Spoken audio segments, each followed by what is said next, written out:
Hello, everybody. I'm glad you're here. See a few of you waiting. It's a great day today. Nice and cool, sunny. Awesome. Can you guys hear and see me okay?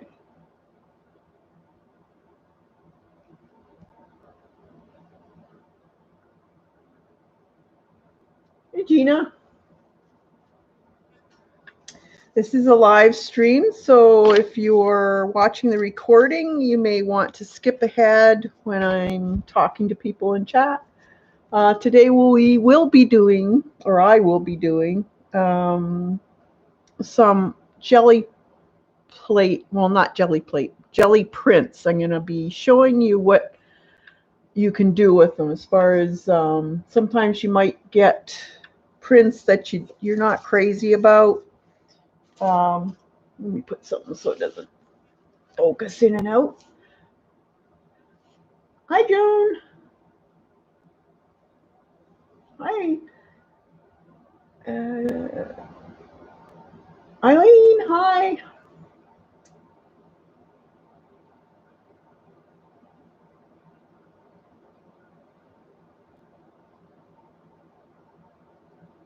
Is it Cayenne? Wayne?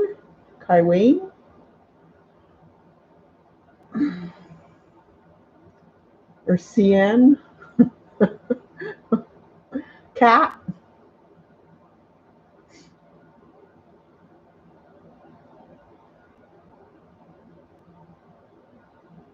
Is that Ku or Suwan? Kuan? Ku na Kunawin? Kunawin? Is it?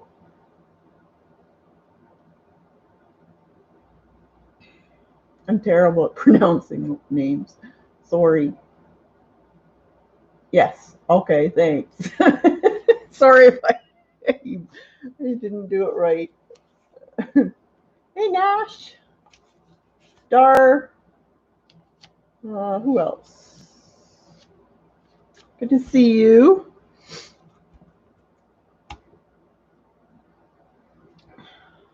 So I don't know if you remember that I showed this last week. I did tweet the website of where I got these. They do still sell them. They're made in Canada. They are wood and they're laser cut. And they do sell international. So they have a ton of wood stuff if you're looking for wood things. So, and they will do custom cutting also. So I just thought I'd show you what I did. I thought, what the heck? I put this through my embosser. So I put a piece of foam.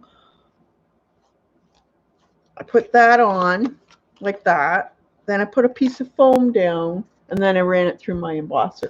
So it actually embossed slightly the door. And then I just went over it with a bit of ink. So you could actually emboss these.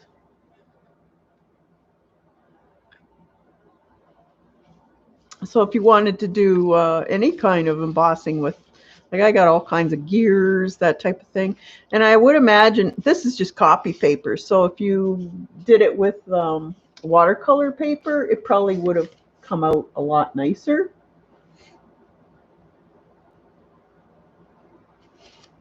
No, it won't break as long as it's, see, it's about 1/8 of an inch thick. So it's down on the plate, then my paper, then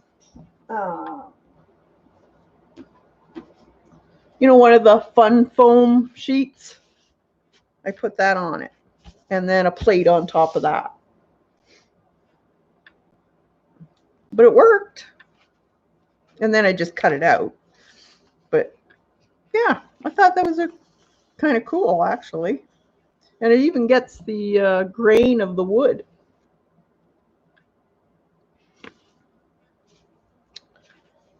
So I just thought I'd show you that in case you guys are thinking of getting it. You can do all kinds of stuff with it. You could use these as a print too on your jelly plate. Just print it with it. Hey, Colleen. Yeah, it's neat. Nancy, Dot. Good to see you all. All thumbs. Is an embossed different than a die cut? No, it's the same thing, basically. It's just the manual one, the big kick or big shot, whatever one you have.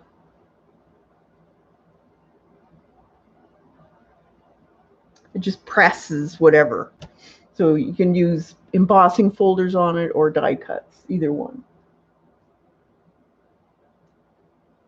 But yeah, it worked. That embosser is really getting multi-purpose around here. Squishing plants, all kinds of stuff. Who knew? So I was looking through my stuff. I was actually sorting drawers out, and I happened to come across this.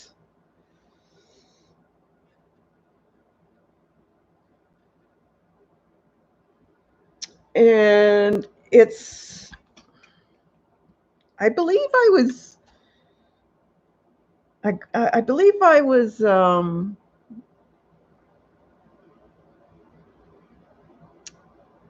playing with this maybe 5-6 years ago, and I think it was, I got the idea from Xandra. I think she had a bunch of it, and you can get it. This one's pale gold, so it's schminky, and it's just like a powder pigment, and you just mix it with, they say to mix it just with water. But look at, sparkly, very glittery. Awesome. So very, very gold. So I mixed it with some of this gum arabic instead. And look how shiny it is.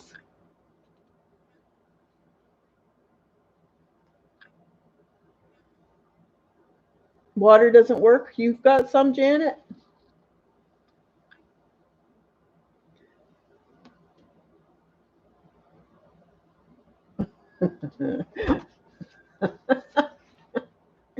Making pie crust? Who knows?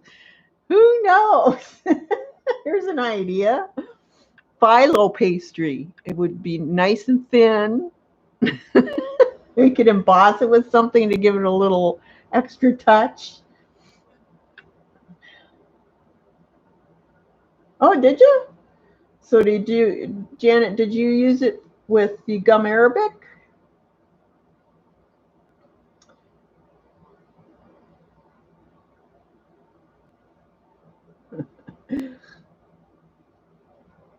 Oh, you did use it with the gum arabic? Awesome. Yeah, but it's super shiny. I like that. So I would say that's just as nice as the, what was that one you guys are all going crazy over, that Kramer, is it? Gold? I think that's just as good. And you get quite a bit in that, so yeah, I just thought I'd show you that. Forgot I even had it. It's good when you clean out your drawers every once in a while. Let's see, what else was I going to do? Oh, yes. This week,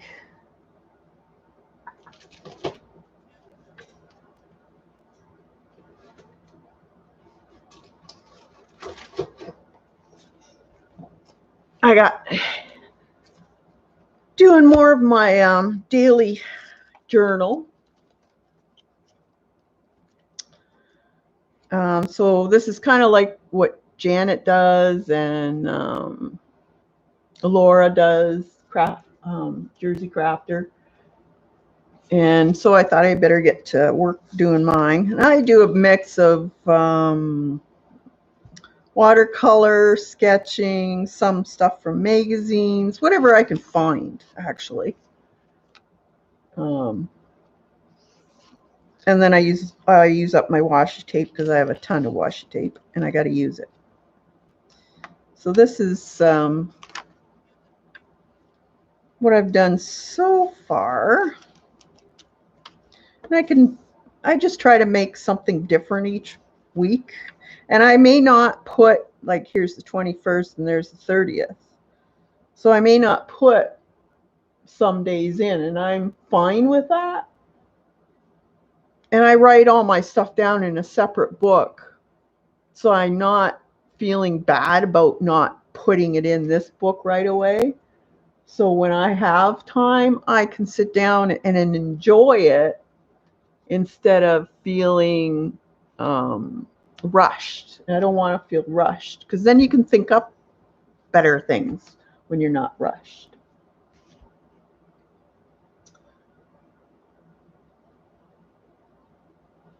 So sometimes I write a lot, sometimes I don't. This one I used from one of the journal books. I can't remember which one it was. And then I made it into pockets with a little leaf, of course. And this is jelly print. And that's one of the ways you can use your jelly prints. And it's just words of what happened on certain days. That was the 10th of May. And then I put the other one on here. So it's even just torn up paper, which I like. And that's a piece of background paper. Found a little wheelbarrow that I liked, printed it out, scaled it down. And this was from the idea from Barb. She said she scaled down her cards, so that's what I did here. That was a great idea. Never thought of it. I don't know why. Did a little bit of watercolor here, some drawing. Different colored pens too, I like to do. There's a little bit of, I just cut out a bunch of petals, put those in there.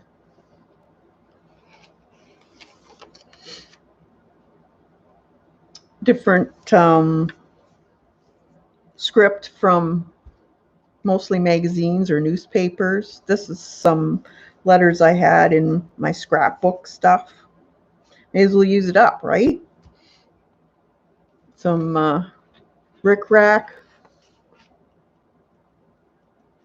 Hey, CD. Mary. Anyone else I missed? Hi. Good to see you all here. It's my grandson. We were baking that day. He's got a face full of chocolate. We were making chocolate cupcakes. Just drew a little bit. We had a lot of rain. There's a little heart with Ryan and Jillian. That's my nephews.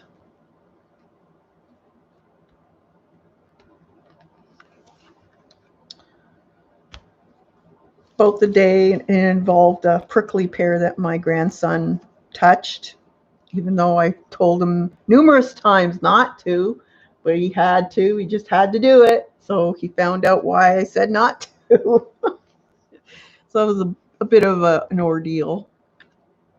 That I just shaded with one of the Tim Holtz inks, and then just wrote behind it, and that's it. So I'm done. That's as far as I've gotten. But yeah, so it's fun to look back at these. I have 3 of these now, and it's fun to look back at them and see how you change and how you're doing stuff. It's a neat way to document your life too. So I just thought I'd show you that. So again, it's easy to do. Just relax when you're doing it. Like this would be really cute in a journal, and you could write in here about the day. Did you use glue to get the stickers out?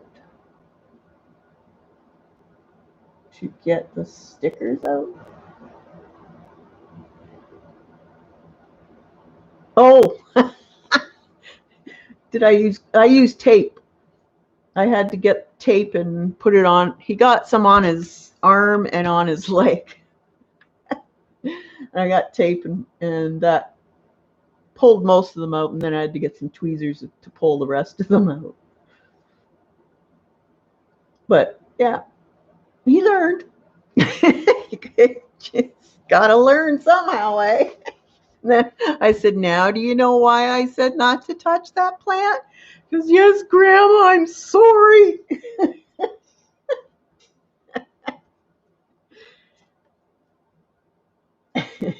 So he was brave though.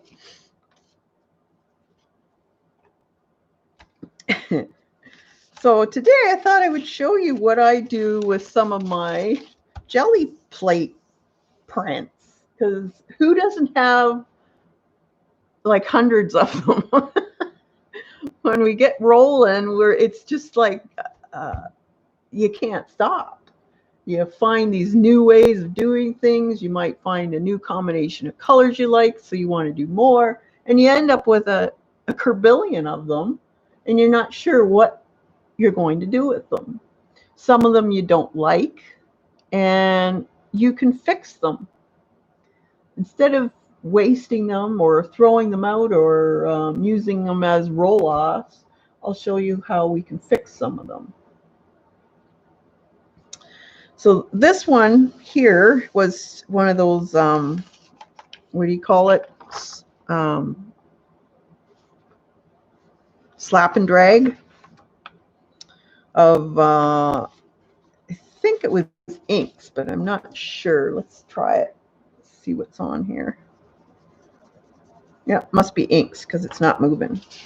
So with this type of journaling, what I do,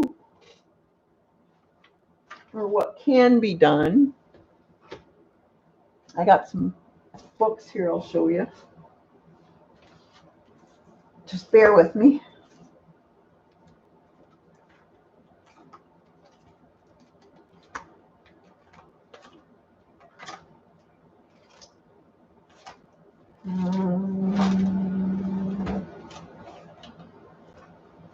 I'm just looking for a certain book.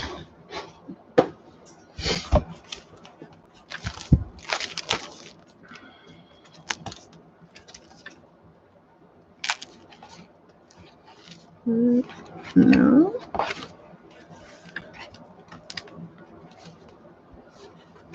It's a face.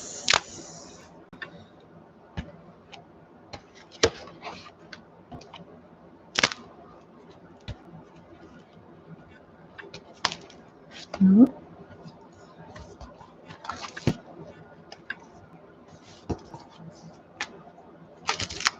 It's in here somewhere. Yeah, so you could do something like this. So what I've done, now this would be a really cool cover. So behind this black part is actually a napkin. So what I did was I put my jelly plate print first down, and then I thought, I wasn't crazy about it. Wasn't sure what to do with it. So what you can do is find a napkin that has white background or a cream background. And then you can put the whole thing over top and use it. Now, if you didn't want this to stand out so much, you could actually take some gesso, watered down gesso, and wash parts of this out. Or take a color, say this orangey red color here, and start painting out certain areas. So this is an old one.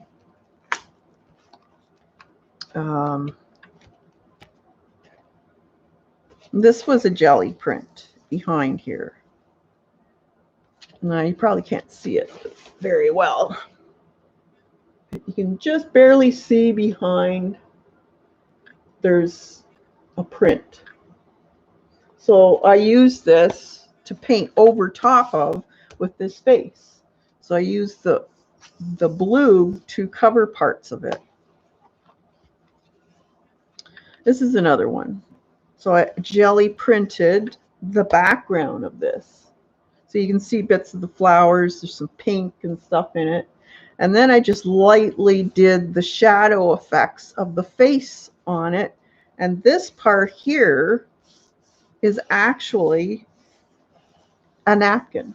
The flowers are a napkin. And then I just painted the bird over top. Thanks, Eileen.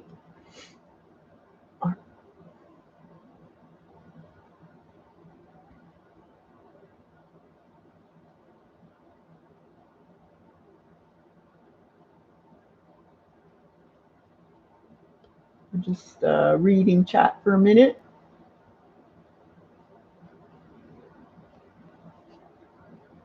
Post office again cost me almost $100. Oh, wow. So your mail's going up now too?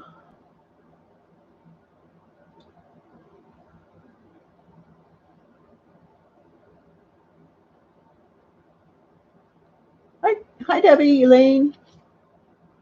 Yeah, I heard that you guys were going to have a big increase.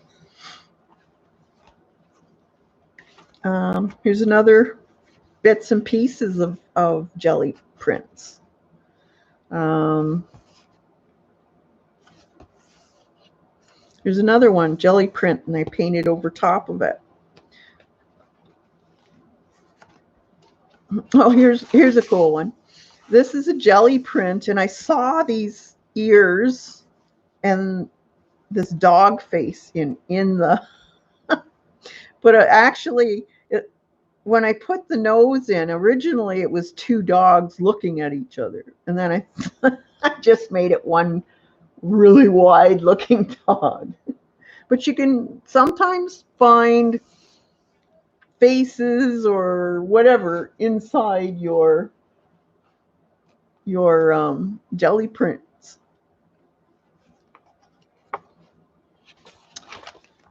So that one, you can use them in the backgrounds of this type of thing too. See, just makes the background a little more interesting.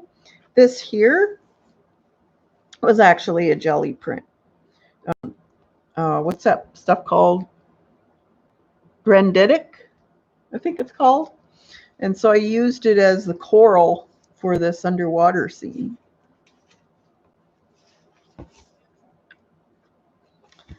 So even if you don't care for a lot of the jelly print, you can always enhance the jelly print. Same with this one here. And I enhanced it by adding highlights and shadows in parts of the lines. So it kind of punches it out.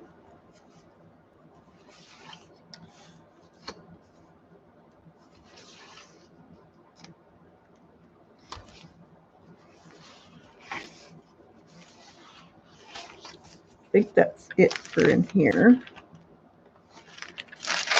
Oh, here.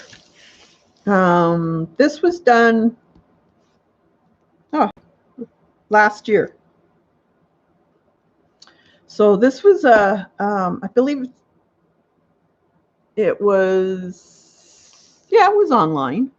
We did a collage, and there was a bunch of us that did it online, and we got all our stuff together.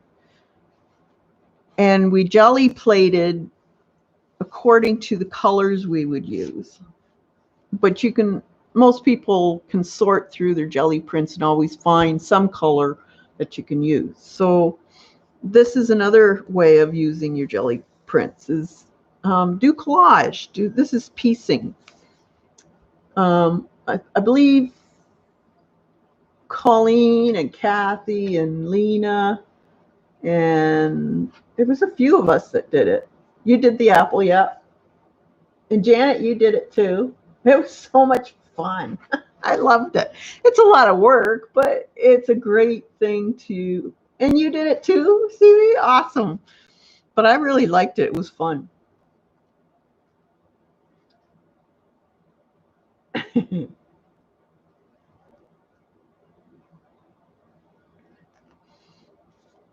Well, there's always tracing, thumbs up.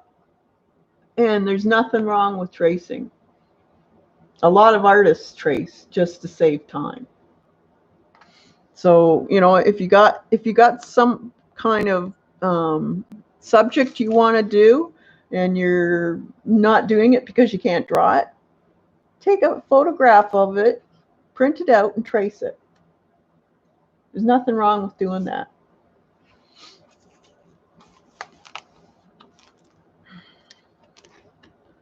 I think that's it. That was one we did. I was just playing with that one. And that was our berries that we did. So there's tons and tons of ways of using your jelly prints. You could use them in something like that. You could use them in a background and then do the negative painting like this. This is actual picture of birds that I traced around. So I left the subject the color of the background and painted everything around it in the negative.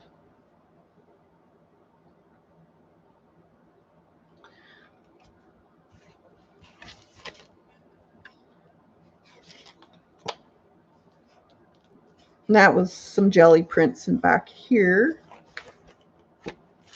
Jelly prints in here. And this one's got napkin and jelly.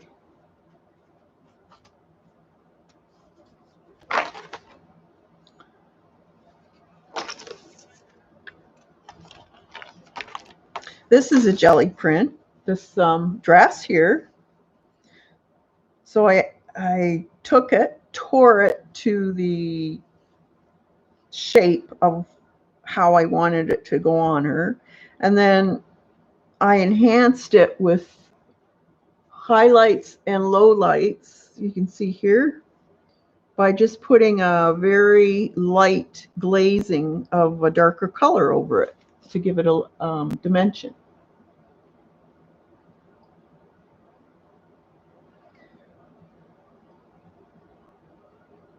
Yeah, that's my granddaughter, Alyssa, when she was probably 3 or 4. No, she would have been about 5, probably.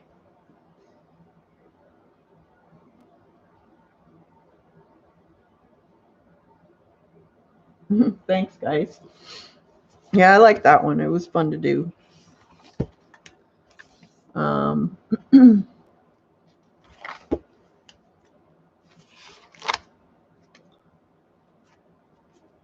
Jelly prints for leaves.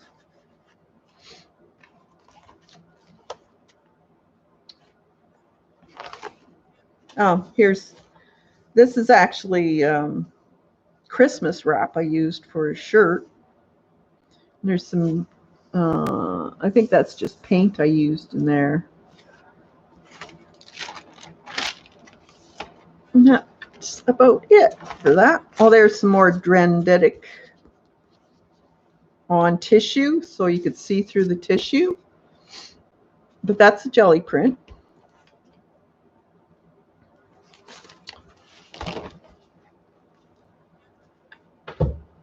And this one, Now, this type of thing, the alcohol ink or any, I guess if you were just drawing, you could use your sprays. And that's what I did with a lot of these ones. As you can see the different colors through this page here, and then I just drew on top of that. Kind of gives it a neat look.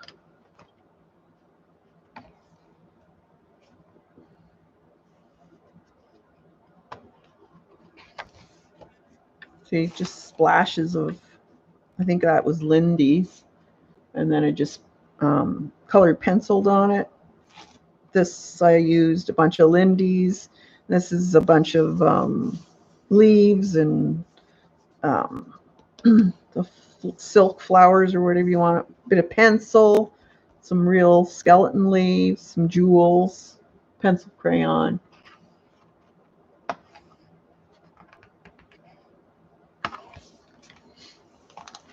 Yeah, brayer papers too. Exactly. And you can add to the brayer papers by doing stencil stuff on them.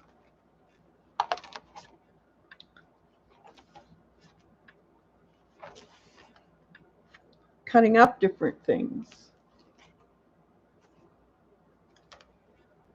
There's different bits of paper through here. A bit of paste too.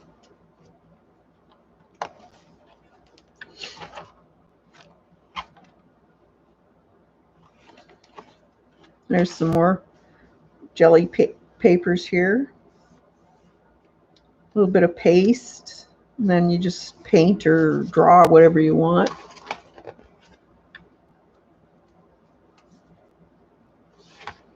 That's another one that's got a lot of sprays. But even if you wanted to spray, say,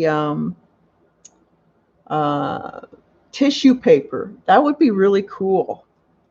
It gives it texture. Hey, Lena. All kinds of stuff on it. This doesn't have any jelly print, but I did a lot of stamping and spraying on this, and then just used my graphite pencil and did the shaded areas to make the face blend into it.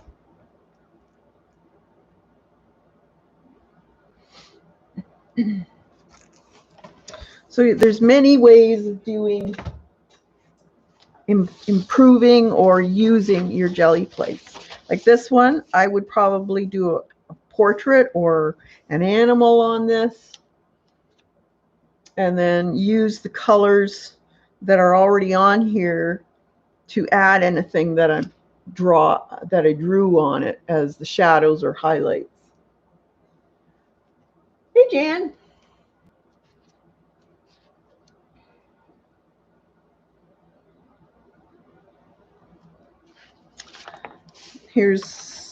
This is just a jelly plate. It's got a lot of kind of aqua. By taking, now being that this is acrylic, you could probably go in with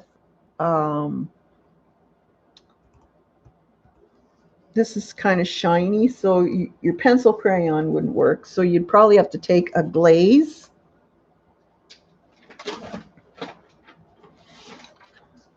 So I'll show you.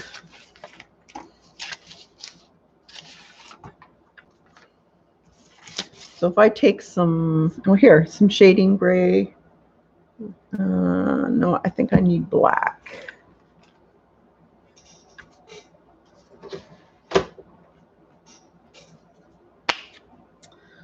So if I take a little bit of black and let's get a paintbrush here.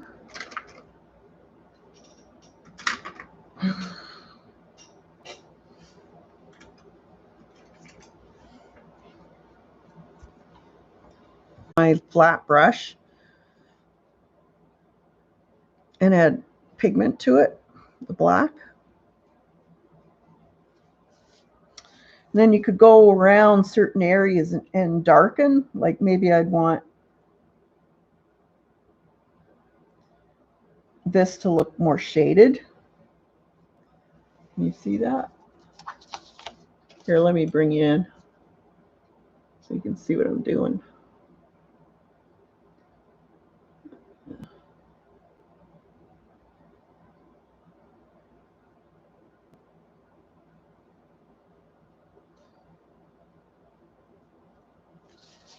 Okay. So I guess I could use pastels or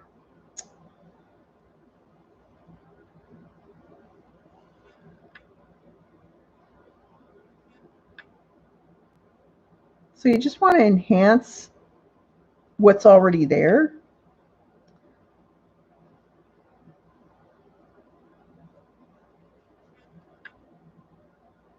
Change it up, brighten it, or make it toned down in areas, whatever you want to do. But it's fun to get your even markers out and play with certain areas.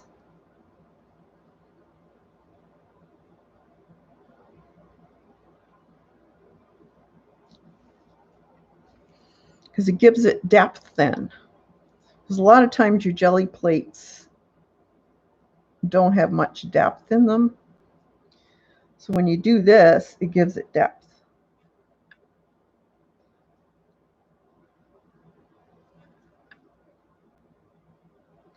Just adds to the whole feeling of the jelly plate.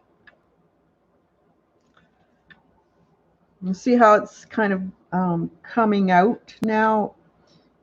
It's given it a dimension just by doing those few little marks.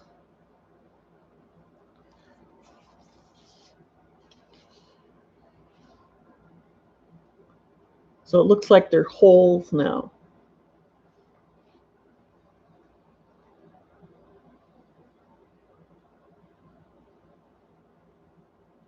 Thanks, Carla.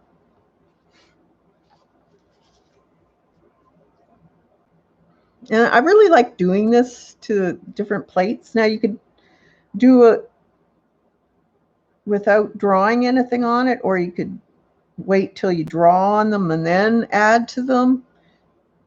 But don't throw them out if you don't like them. There's always something you can do with them. This could be an abstract. We could add some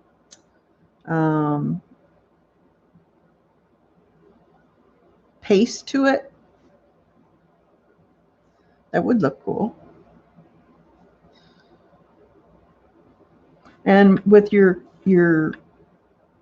acrylic pastes or molding paste or whatever you have.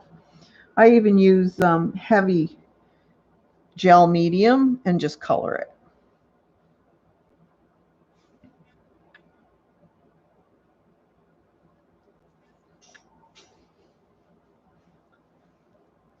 So by just doing this a little bit, it's changed it already.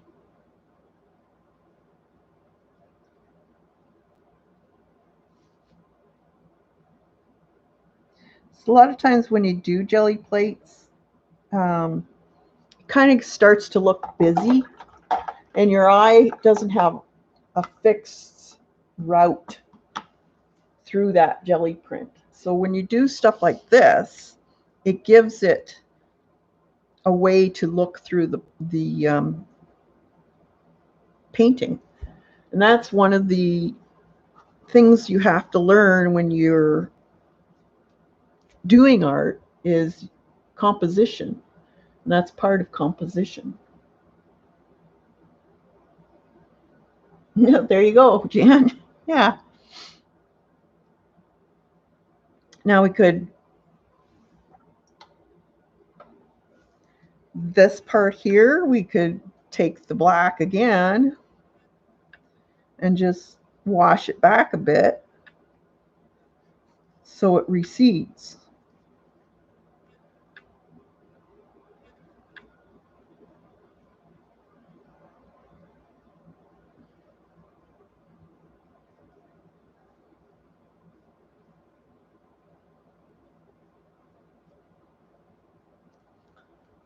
See how it recedes?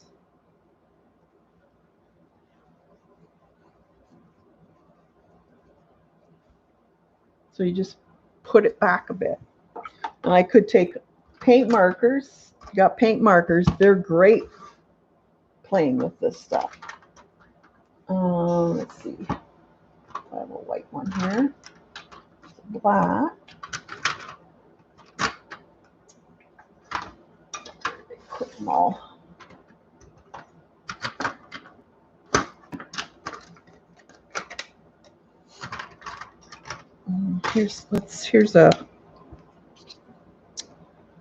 Let's see. We could highlight some areas. This is kind of a see-through.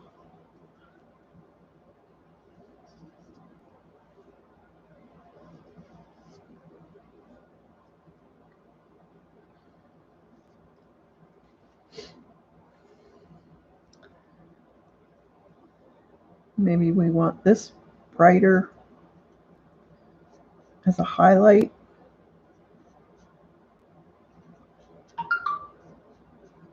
Highlight would be on one side.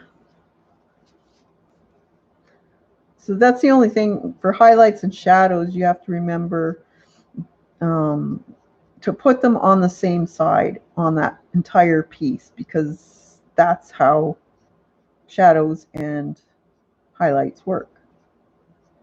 So they're not going to be on every side.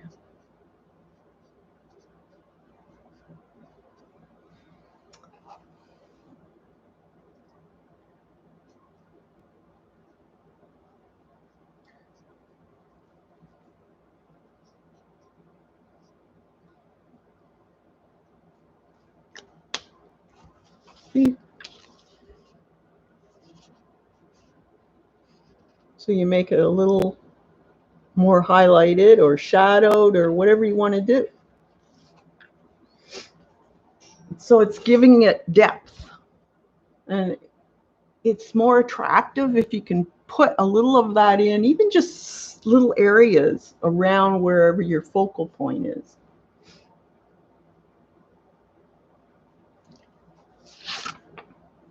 Here's another one. Very simple. Probably a lot of people would throw this one out.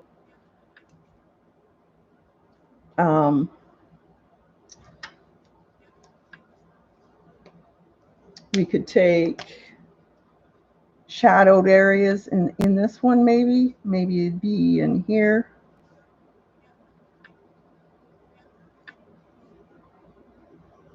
Again, it'd be on the same side.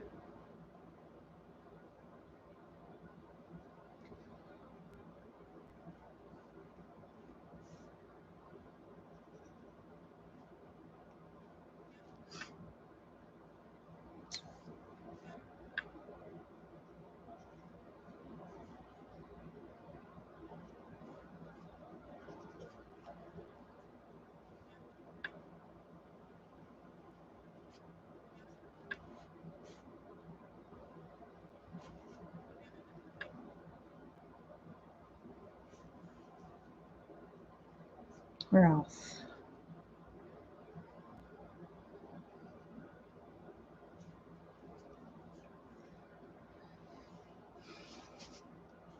So it just gives it dimension.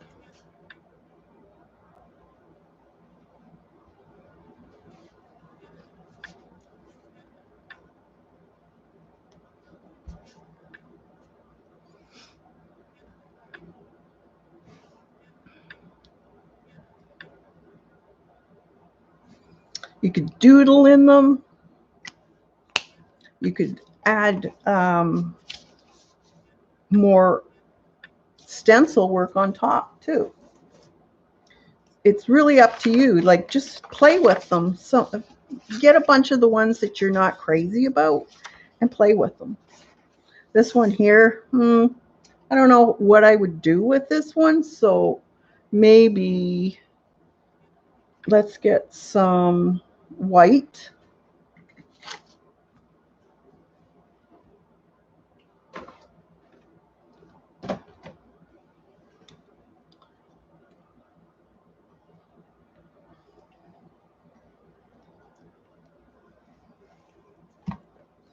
And my brush.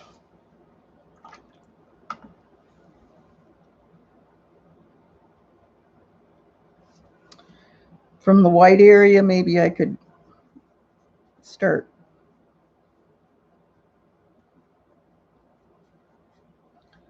putting a wash on.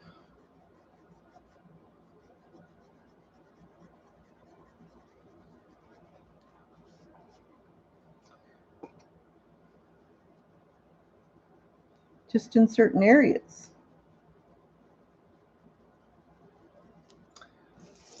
Then you take another stencil. Where's my baby wipes? Take a baby wipe.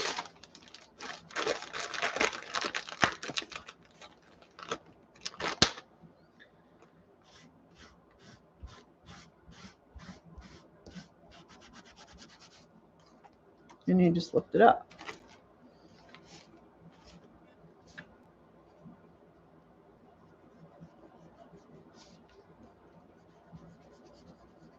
So you don't have to do the whole thing. And it's always nice to try and have your edges fade. Don't let them stop abruptly. So just add a bit of water to your paint. Kind of like watercolor, but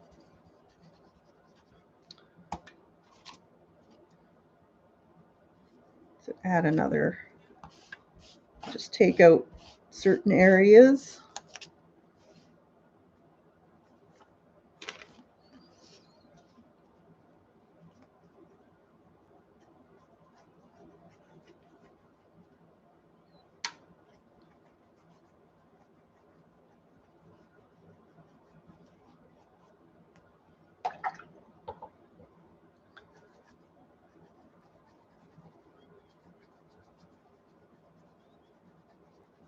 Fade it out a bit.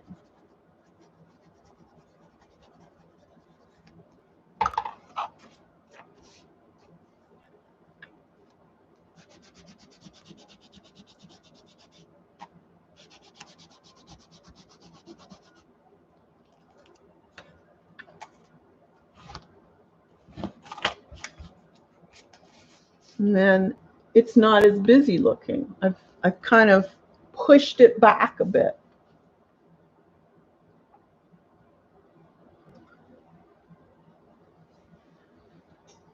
So there's so many ways of going about this. Now I can also increase the black if I wanted to, and make the certain circles or certain parts of it darker, or keep just this as the background and put something on top of it. But it's not as busy now for a background. You could do anything with it.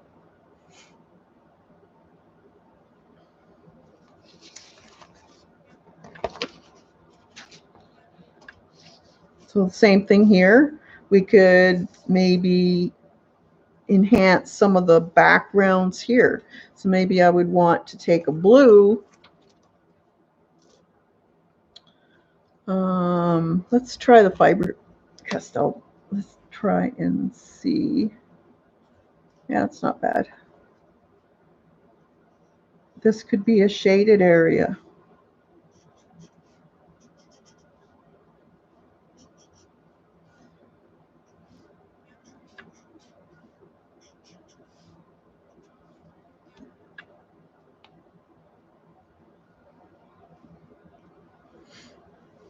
So maybe I just want to do the vertical.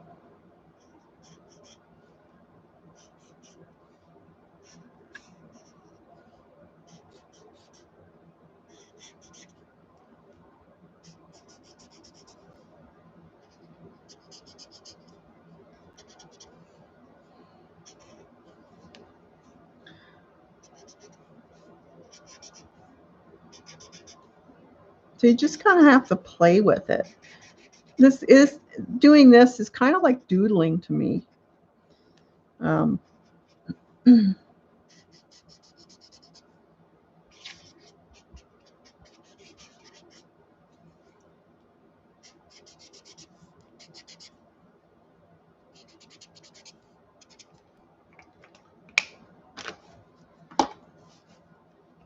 or you could enhance parts of it. You could take your maybe the red and fill in certain areas, or add dots.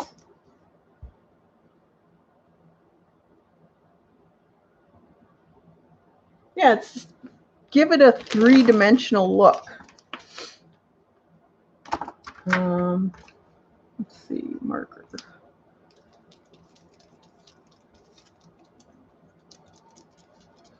You could take the blue.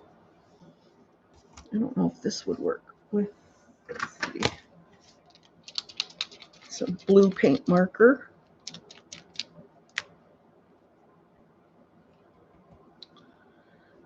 Maybe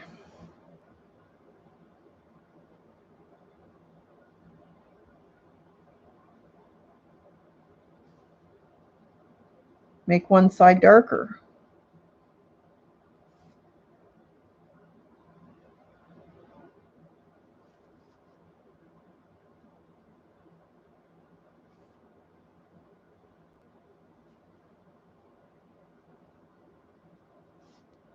I like giving it dimension. I think it just seems to punch it out.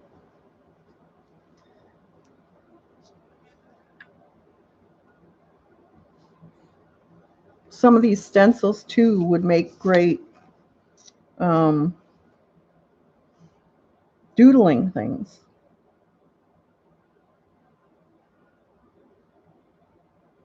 So you could doodle in it.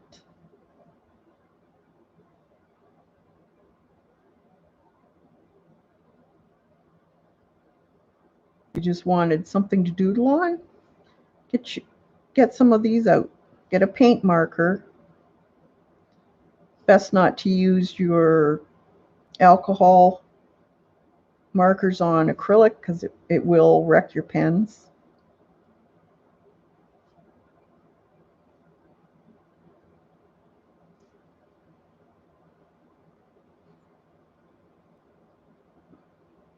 This is a great way of training your eye too for highlights and shadows and how and where to put them. So I know a lot of people struggle with that.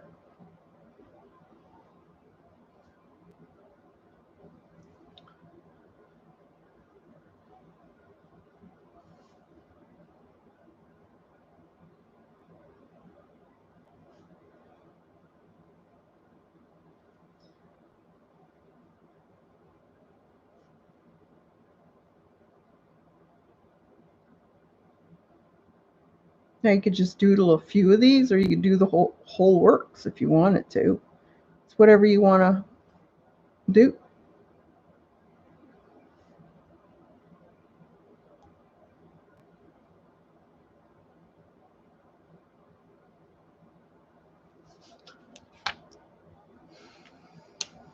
Okay.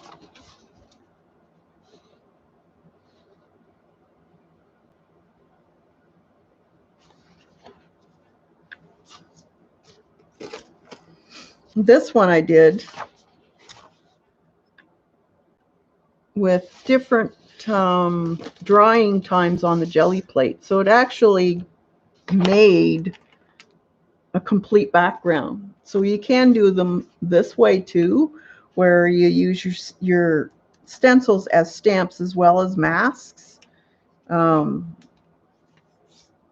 It's really fun. You just dry in between each layer you put on. So the very bottom, the first layer you put on is what you'll see on the top when you pull it. These are really fun. And you could enhance these. Maybe I would put all a light gold in here where the gold areas are.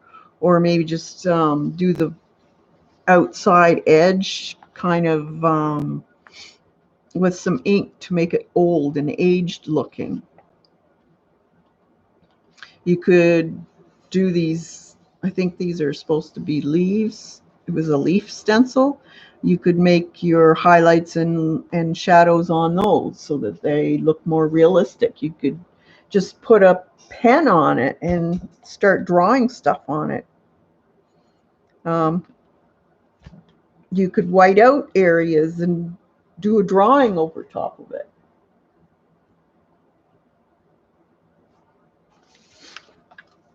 Here's a very muted one, all blues, different shades of blues and white. Now this one would be awesome to draw a face over. So what I would do is take a pencil, draw the face, and then take the darkest blue that I have here and use to shade the shaded areas in the face with it. So it kind of looks like it's submerged into the background. That's basically what I did in this one here. So the sprays were put on, the stamping was put on, and then I just basically just drew the eyes, the nose, the mouth, and the chin, and then shaded the areas where you would see the shading areas, and then the light colors for the highlights. So it kind of looks like she's submerged, and that's what you can do with this type of thing.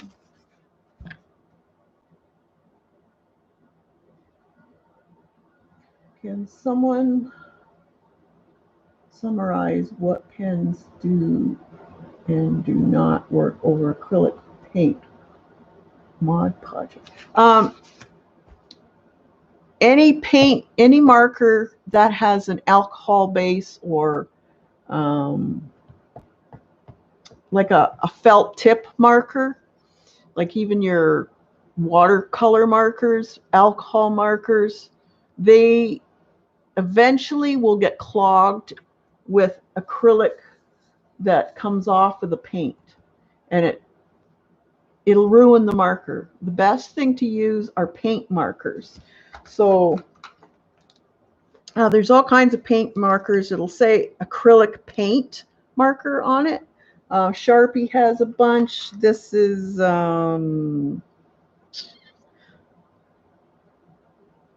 Montana marker. You can get Posca markers.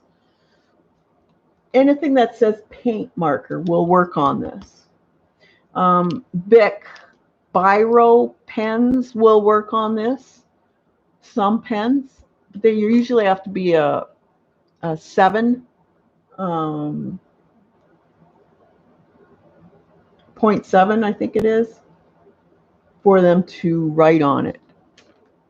But as far as Sharpie markers won't work on this, they eventually will stop working if you try to use them on this. Posca markers, are they acrylic? Yes, they are acrylic. Jelly roll markers.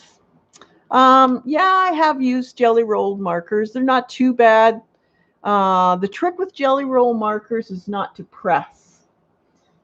As soon as you press, they start to skip. So if you can lightly go over wherever you're going to be drawing, that's the best way of using it.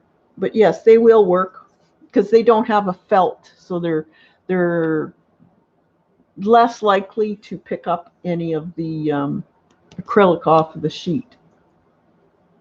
Once in a while they'll get a little clog, but all you have to do is scribble them on a plain piece of paper.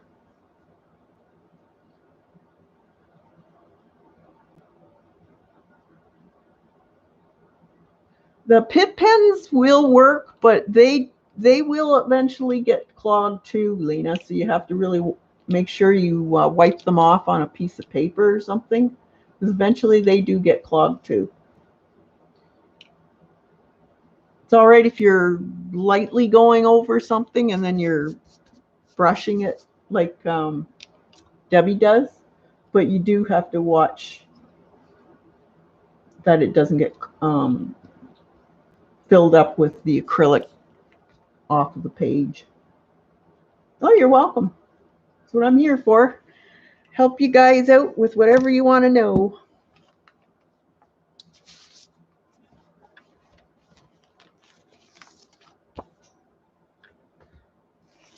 Now you could do the same thing and enhance this with some shadows if you wanted. These would be cool, shadowed and maybe highlighted.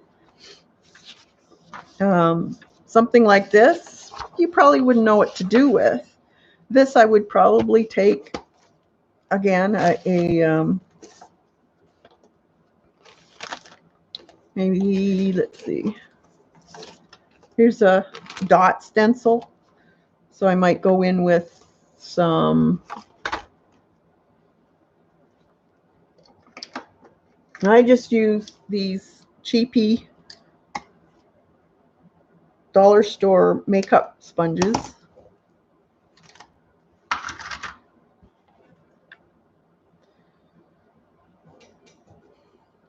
So I usually like to go in with something that I've already used the color. So because there's white already here, that's why I would put white. So you just add a little bit here and there. It doesn't have to be a lot, just here and there where you think it might enhance it.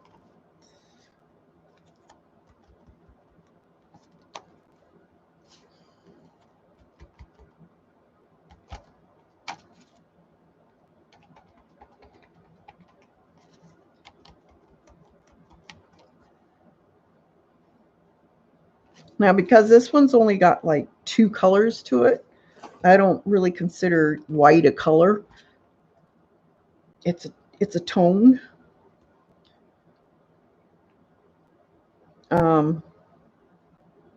Because this has got a bit of yellow in it, and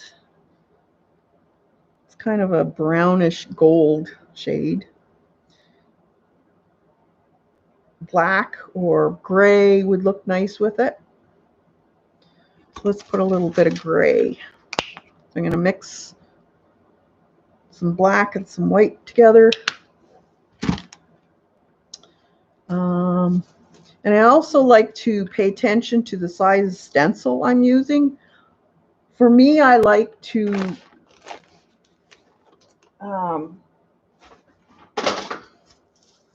make sure that it's not all the same size stencil. I find it can get too busy looking when everything is the same size of stencil. So best to use a small, a medium, and a large in your stenciling.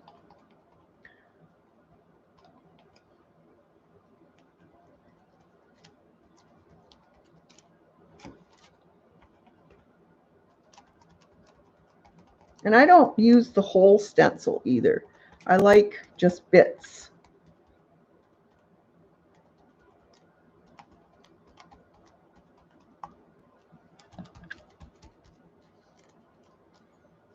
So that would go up the side. Now it's very, very light, but I can go back, and these birds, I could actually, with my pen, draw these. So put the beaks in, some feathers, that type of thing.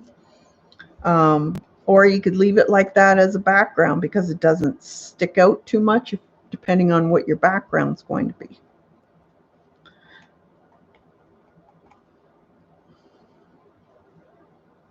So you got to really play with things.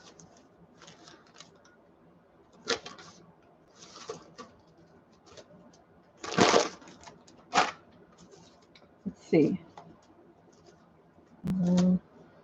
Maybe you want borders.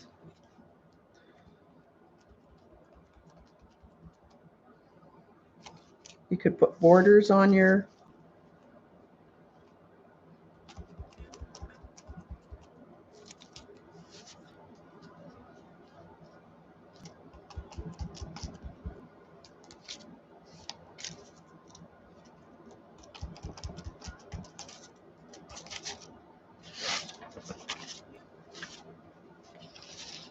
This would be also really great for writing on in a journal.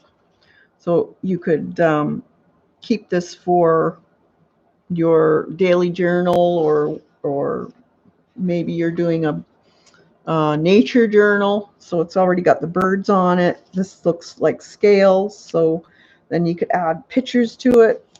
But it's a great background. This one kind of looks like coral to me. So I could put a fish in here. That would look really cool. So I may not have to do anything with this. Sometimes if you have an idea of what you're going to use your backgrounds for, so maybe it's a sea theme or nature themed or whatever, so you pick out your stencils for that theme. So again, here's my small, the black here is a small stencil, and then the large stencil. So I only have 2 stencils here, but they don't compete against each other because they're 2 different sizes and they're 2 different colors. So the size does really help when you're doing these. If you want a more calming look to your jelly print, let me see if I can find one that looks too busy.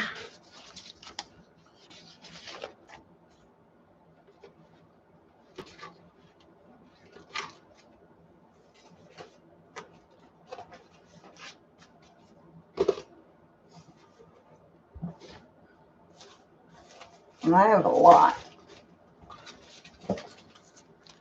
Many. This is great to put the deli paper stuff on, especially if you have a really dark piece of paper behind it and the dark comes through. So printing or that type of thing. You can use these. This looks like scales. I can't remember what I used for that. Don't remember what that was. It was an off print though. So that could be used as fish scales.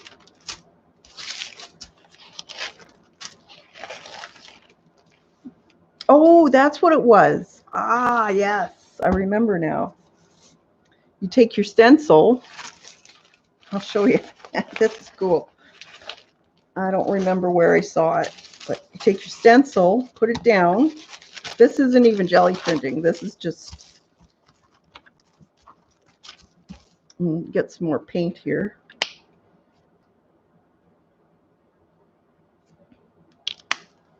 I forgot about this. Take a credit card or let's see, palette knife, that type of thing. Load your palette knife up, and then you just go over your stencil.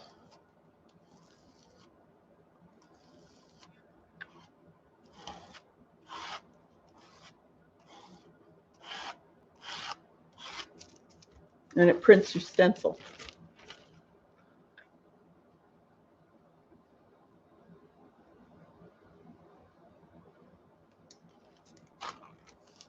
That's what that was. I knew something I did. So that's a really cool. So that's what these are from. Dot stencil. That's just a regular. Sometimes I just do one color because I don't know what I'm going to use on it. So it's kind of like what Paula was doing with her ink tints, but I'm doing it with paint.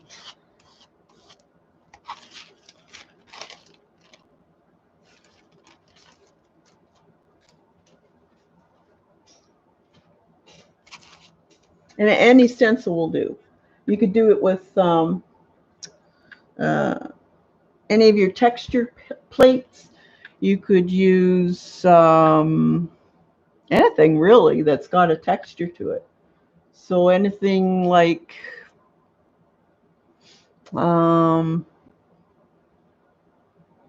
letters, but you know those letters I had, you could put a bunch of them on the jelly plate, put the paper over top, and then go over top of it so it doesn't move.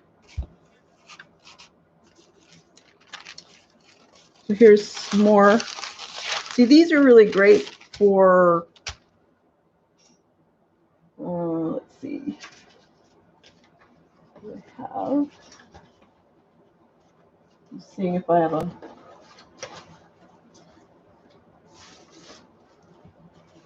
something dark. Here. So see, you can still see the letters through it. So you could do that. You could white out parts of it. Use it on a piece of newspaper. This is really cool on newspaper.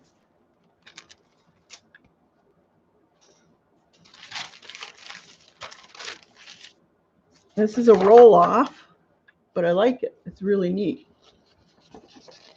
So I could actually use this as a background for a portrait.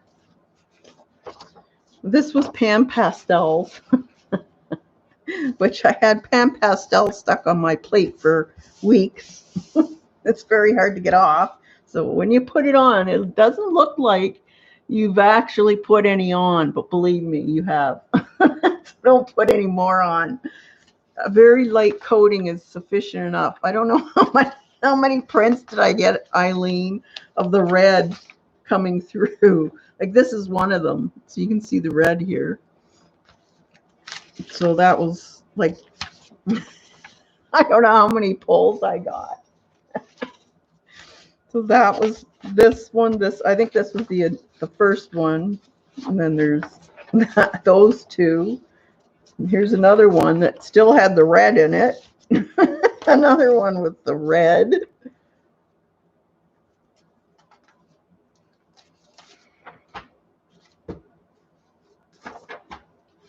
See, I keep these because you can use these for tearing up and making like that apple I showed you. So even keep those. You could also jelly print over them. Use your stencils over them, stamp on them, emboss them.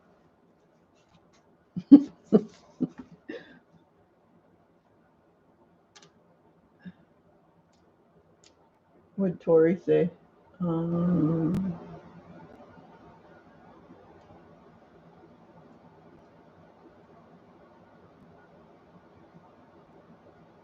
Yeah, pennies and dimes, you could do that. Anything, really. That one's got some a red streak still. Here's a roll off, but I'll use this. I'll put some more stencil work on top of this.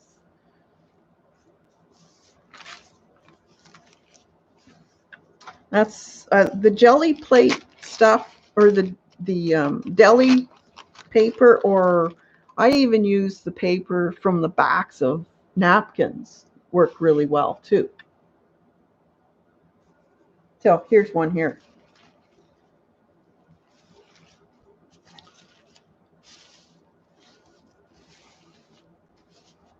So these look really neat when you put them on newspaper because they melt right into the newspaper. So I keep those too.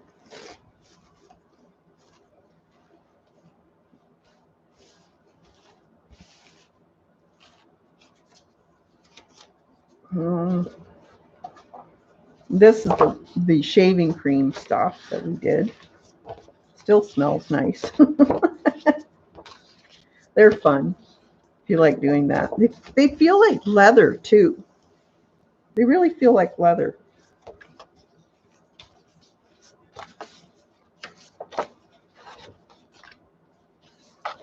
I think I gave Debbie a bunch of these. I had so many. That was fun that night. Played with them.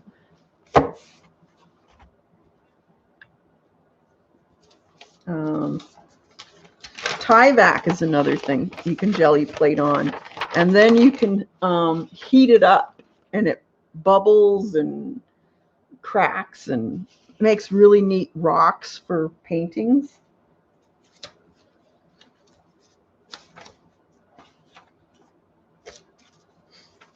There, you could get your already done drawings, photocopy them, and put them on your deli wrap. So I could actually put gel medium on this and do a transfer onto one of these papers if I wanted to. So you would get that through the face too. So reuse your drawings and the work you've already done.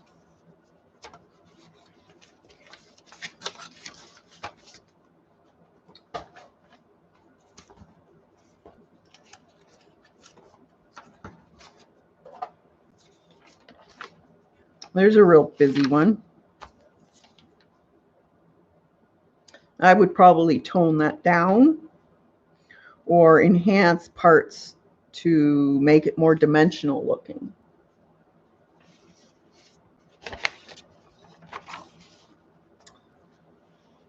Bright colors. Some of these I use as pieces too. You can cut them up.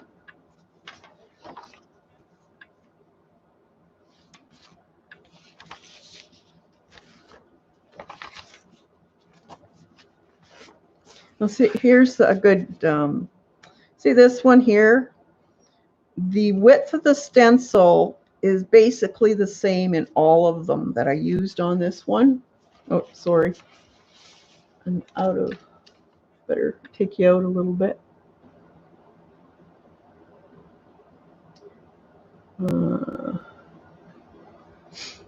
Okay, so this one looks very busy to me, where this one, even though there's a lot going on, it's more settling to the eye than this one, because there's different sizes of stencil in this one. A very large one and a small one. And this here, it's a large one too. So it's more cohesive looking than just a bunch of all the same. That's my opinion. Some people may not like it. I don't know, but that's what I see.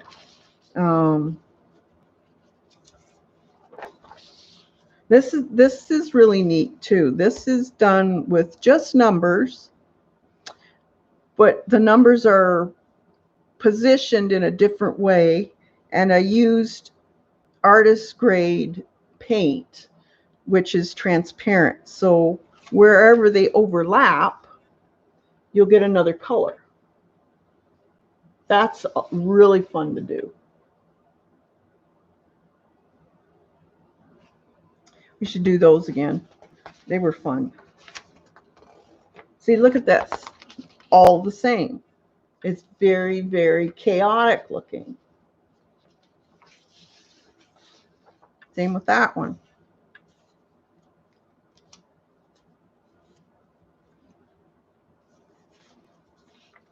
Now, I would probably use these as cut up portions. So I won't throw it out, but I would use it for more things that I would cut up.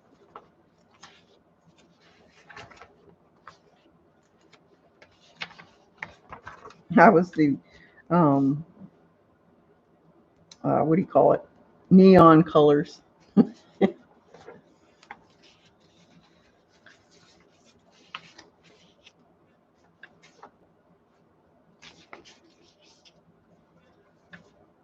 don't remember what, oh, those were stamps. I stamped on this too. I stamped on the jelly plate. That was fun. See, these those are cleanups. I'll use that.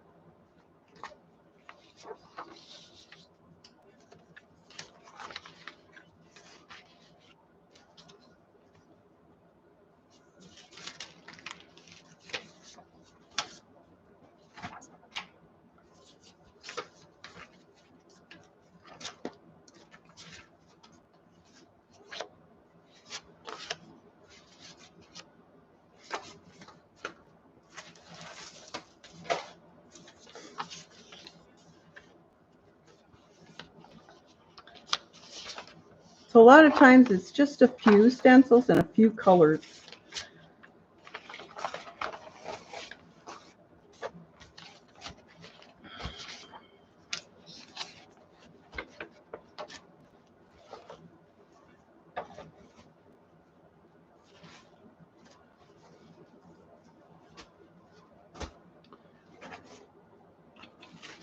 And these are the tissue paper ones, and they've got a lot of white, so I don't have much to see through them, but I like them, and I would probably use them in a background. So maybe in pieces. And then you can get into the black ones. These are cool. So there's many, many, many ways of using them.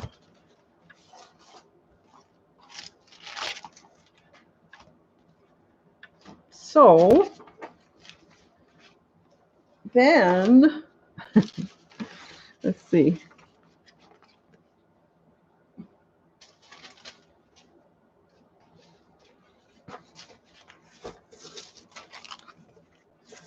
So that was tissue paper printed with a stamp and then jelly plated.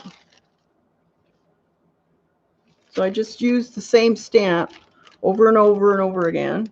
So it's like a pattern, and then you jelly plate over top of it. They're fun. Then we get into these. Now, with these, a lot of these I would just use on their own as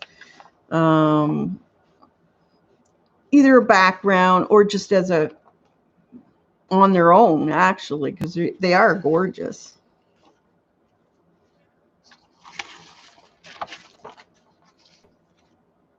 And that's why after I started doing these, I started making sure I did some where there was areas that I could either draw in or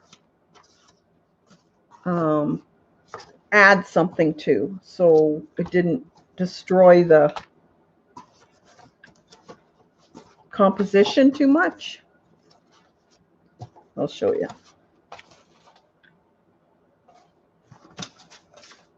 There's some in here. Now, this one, I could write or draw something in this area here. So I purposely put them in this way, composition, knowing that I was going to do something in here.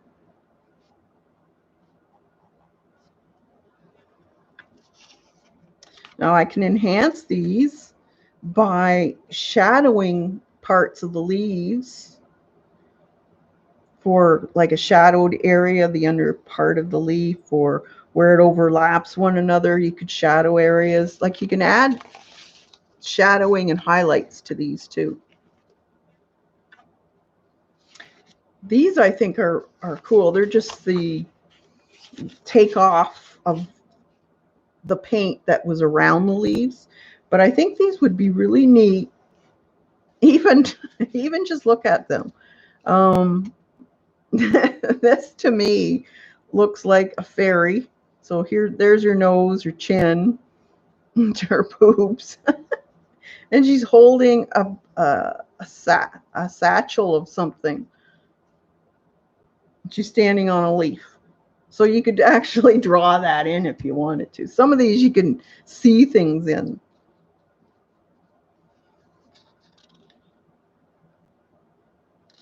Or you could do your Zentangling in the white areas. That would be cool.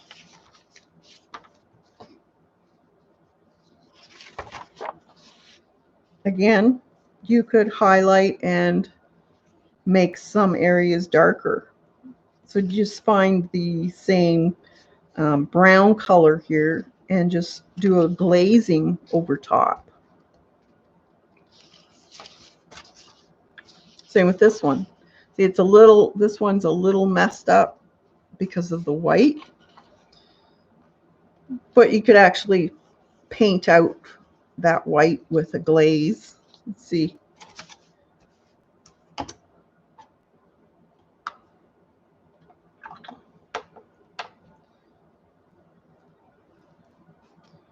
Just take some black, water it down a bit.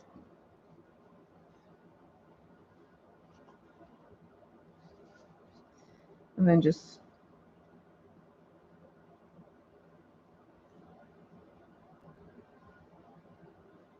go over it. So you're still getting a bit of the leaf through. It's not totally covering it, but it makes it a little easier to read as a leaf.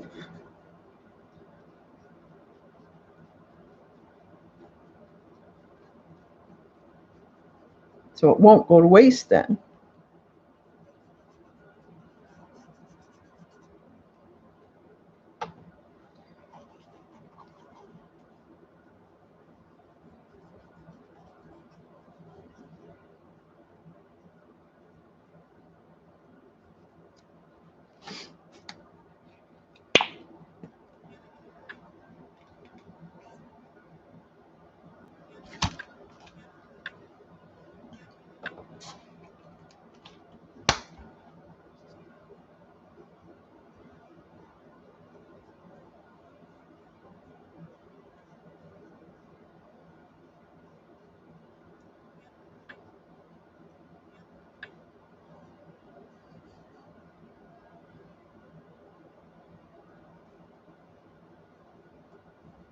So then I can come back and add the veining in the leaves if I wanted to. Maybe highlight. But it just makes it more recognizable as a leaf.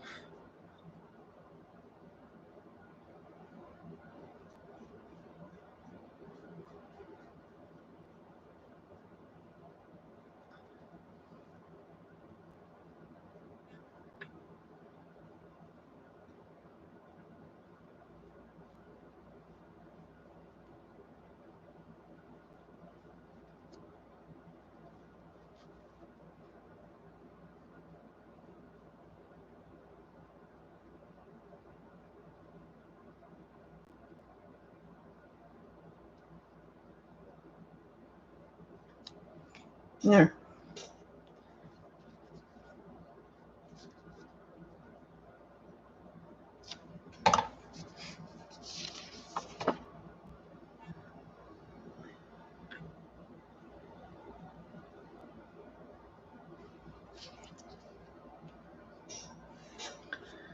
Those are my favorite.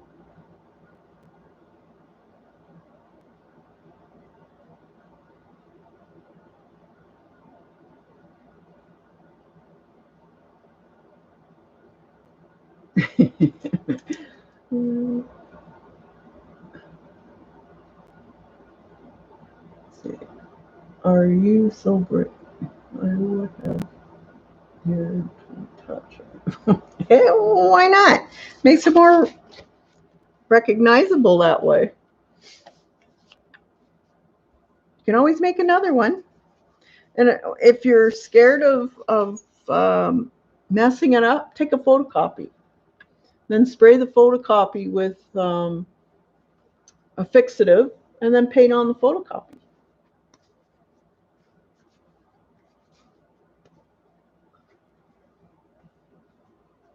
It's just paper. You can always make more prints. There's lots of leaves out there. The more you do, the better you get. So just experiment and enjoy the process of doing this.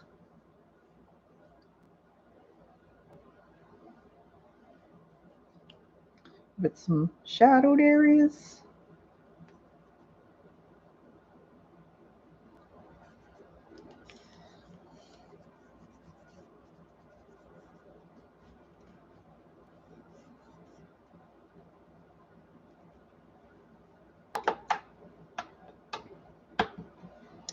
We can get some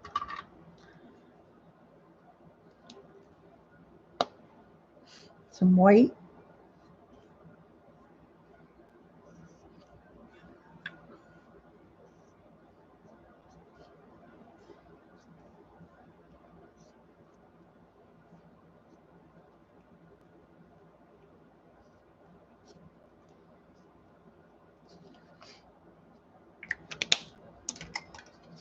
And you could go through all that if you wanted to outline that more. But yeah, you just play with it. See what, you never know what you're going to get unless you try.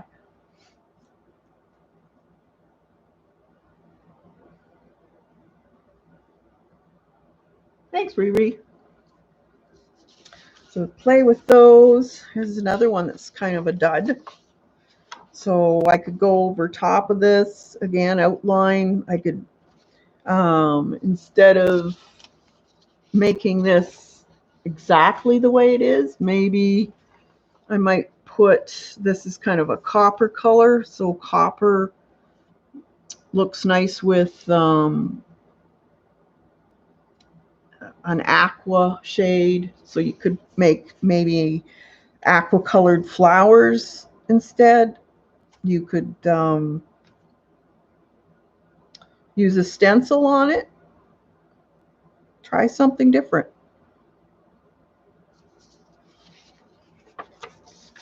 This one's got some aqua and gold.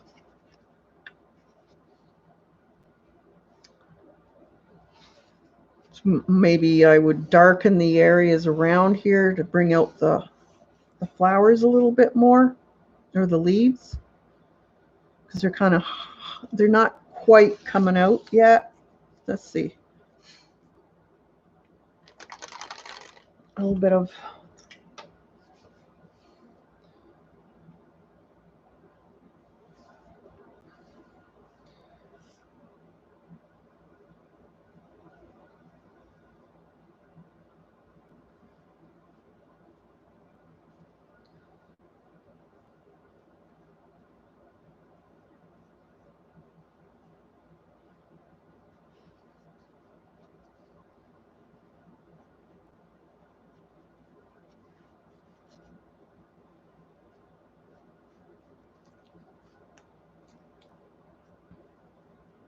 you just have to play with it.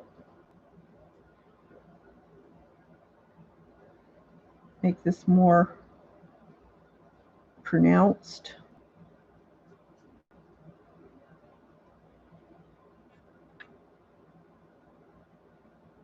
You just don't have to use black. You can use whatever color you want.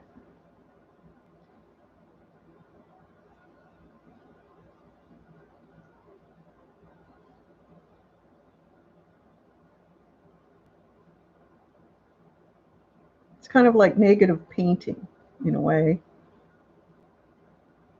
So you with this, I'm kind of guessing where the stems would be. So great way to try negative painting.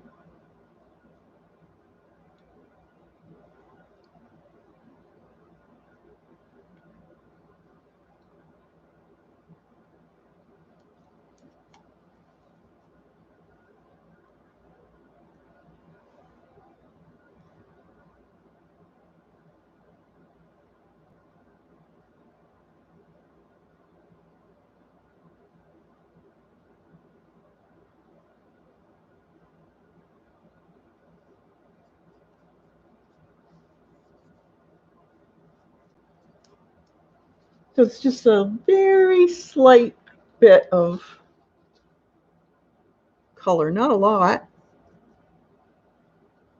but it defines where things are. You could have gone in with maybe a darker gold or a light brown.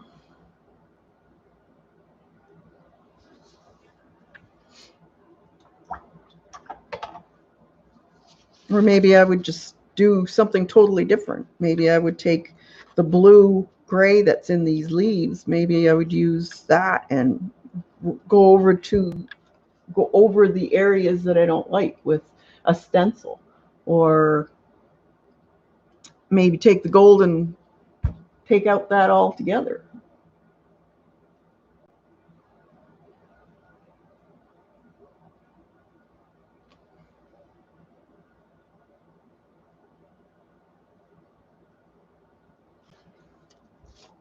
This one's really a, this looks, I can see the leaf here, part of the leaf here. But this is very static looking. So I think what I would do with this one, this is kind of a greenish, I think it was that black green. Let's see.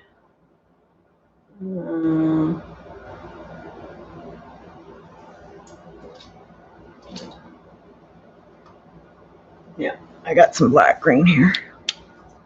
So instead of trying to figure out where all the colors are,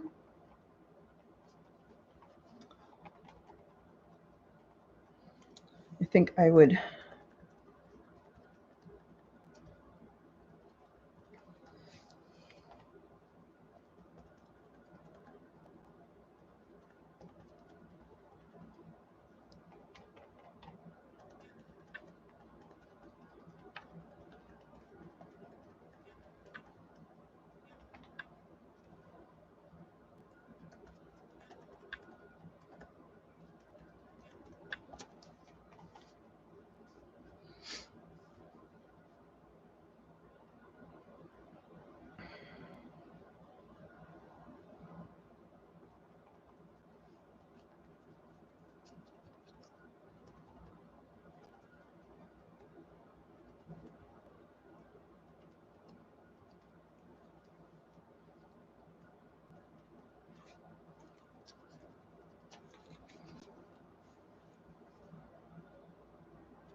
okay, let that dry.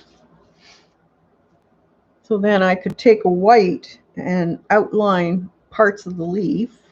This area could be used to write in a white pen.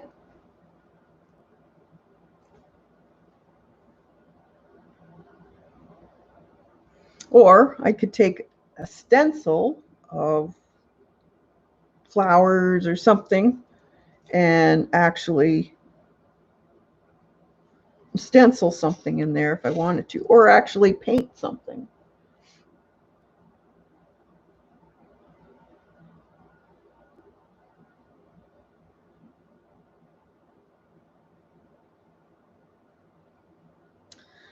So there's lots of things you can do with it. So I'll put that aside. I won't finish it completely because I might have a different idea next week. So this will be, at least gives me an idea that I can do something with this instead of it looking so chaotic that sometimes it's hard to think about what you could do with it. But this, I can go further with it. This one's not too bad. I could go with this copper color and just color in the areas that are messed up, which would probably be a good idea. Or if I like the white, I could take a stencil and stencil some areas in a some type of stencil where you recognize what it is, like flowers here or something like that.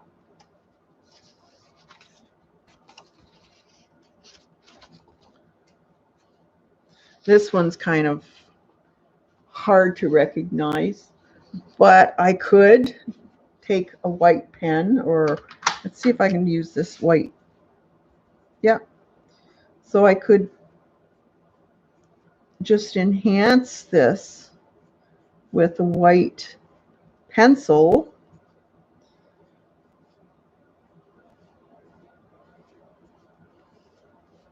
So it's more recognizable.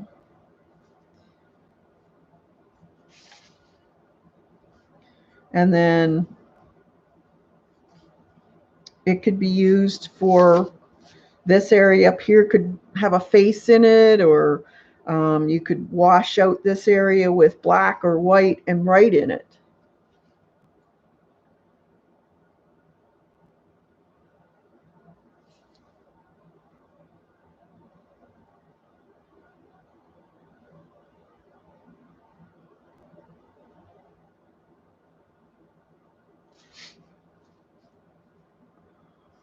Thanks, Lena,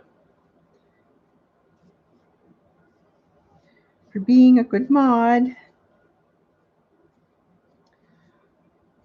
So this actually isn't too bad to write on with the pencil crayon. This is a Prisma, and it seems to be going on quite well. And see how if you draw out the veining a little bit, it's more recognizable. So sometimes it's just a simple little thing that you have to do.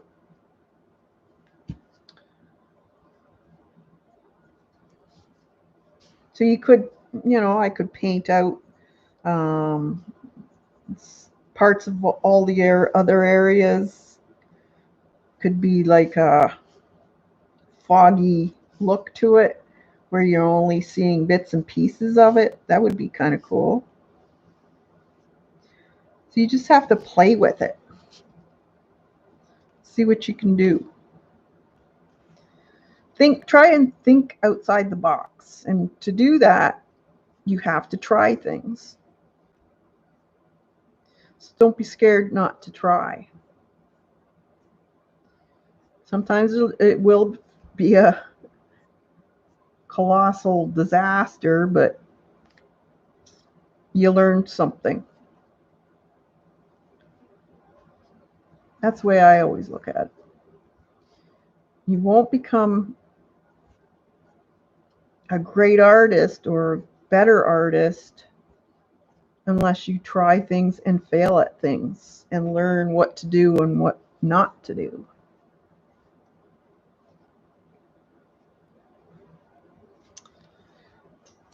So there, I just put a little bit of white lines in, and you can see now where some of those lines are. Now I could take a black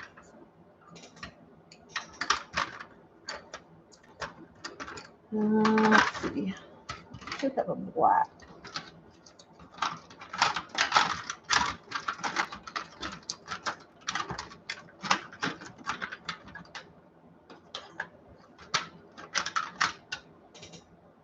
Stabilo. Well, I'm not fussy about Stabilos, but oh, there's black.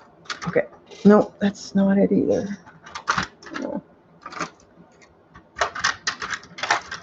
I don't like using Stabilos because I won't remember where I put it, and if I were to go on that piece of paper with water, believe me, I've done this before, and it'll all move on you, and it'll like I remember doing a portrait, and I had done the eyelashes with Stabilo pencil, and then I went to put a sealer on it, and everything moved. It was a mess. Okay, so here's the paint pen again. So I could just do bits and pieces of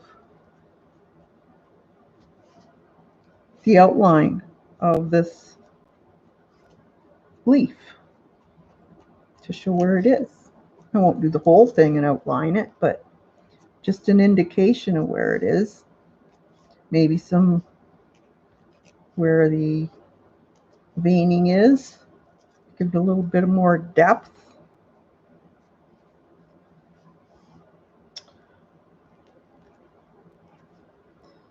Let's see.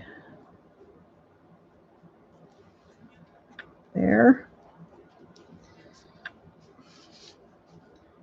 Right around here. Because the leaf usually has a bit of a serrated edge to it. You can just kind of sketch, don't draw a straight line on it unless you see it as a straight line.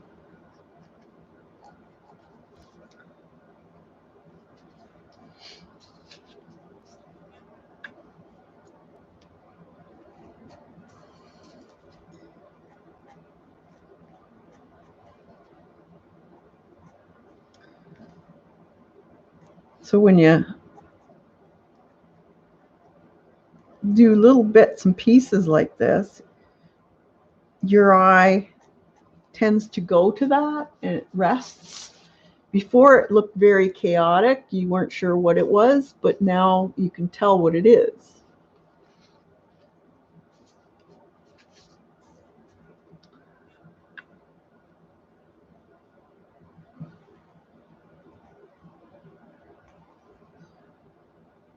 Now if I had a pencil, I'd probably color a lot of this in, the real dark areas. I'm not going to use the marker just because I think it'd be too dark.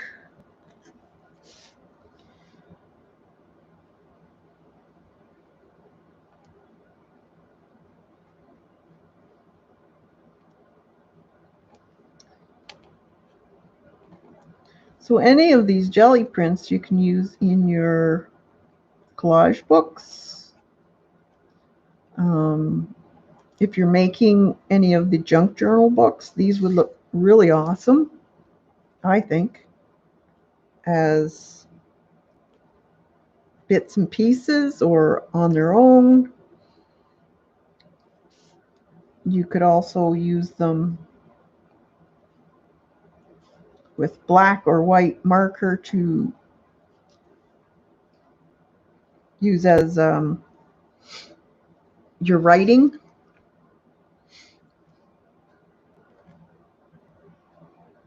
So somewhere where you actually journal on, that would look cool.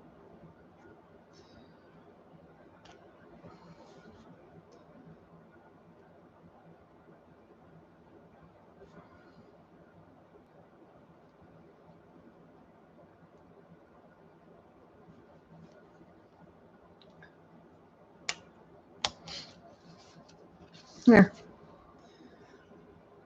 So see, it just gives a little something. It shows that they're leaves. Now I could take white and make this more smoother looking if I wanted to.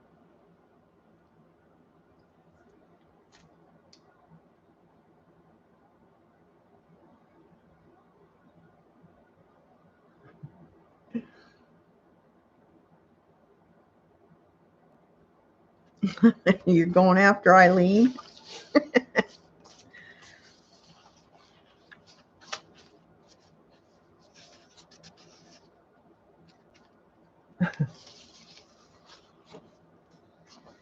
Here's another one. Could use some sepia ink on this.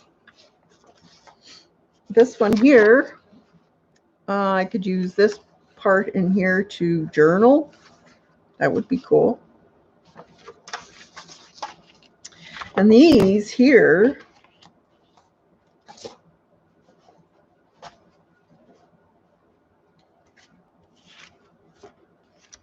these I think would be really neat if you used watercolor in the background of them, or maybe like this one here shows the leaf, but it's not filled in. You could actually fill that in if you wanted to, just to give it a little bit more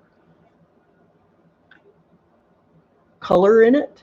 So it's kind of like having a print from a stamp and you're finishing it.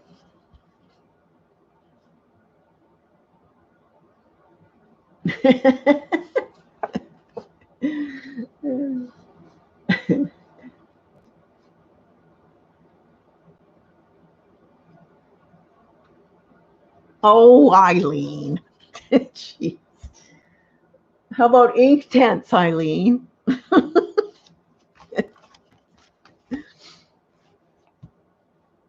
He'll just send me your jelly prints. They're fun. Give it a try. They're fun.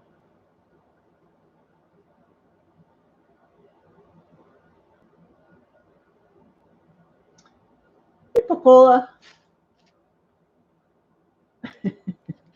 I like ink tents. I'm sorry, but I do. And I've got I ordered some the portrait set for Sennelier oil pastels, so it should be coming maybe a couple weeks. So I haven't had like oil pastels in a long time, so I'm kind of looking forward to trying those out as a portrait. So we'll be doing some more portrait work. These are really cool too, because you can also scan these in your computer or take them to a business printing place and have them print them out for you and then reuse them. Like, there's so much you can do with these. And I also have a bunch of plants that are pressed right now. So let's see what those turn out to be like.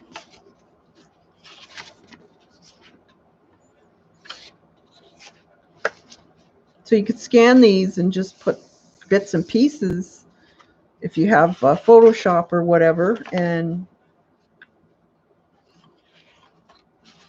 fix them up or add to them. See, this one here is very, very pale. So let's see.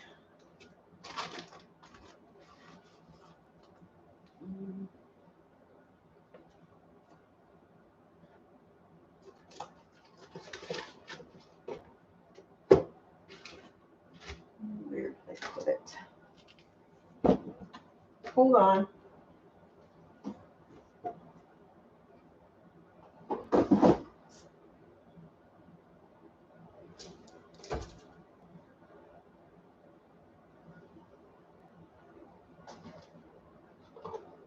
I'm not sure where I put my watercolors. I think these are watercolors. Let's see. Are these pastels? No, these are pastels.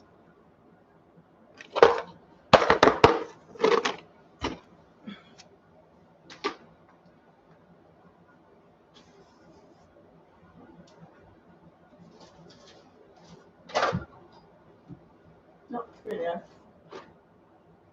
I put them away. That's why I couldn't find them.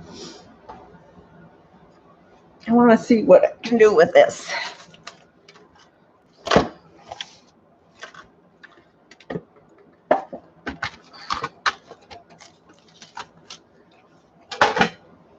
I want a fairly small brush, not too big.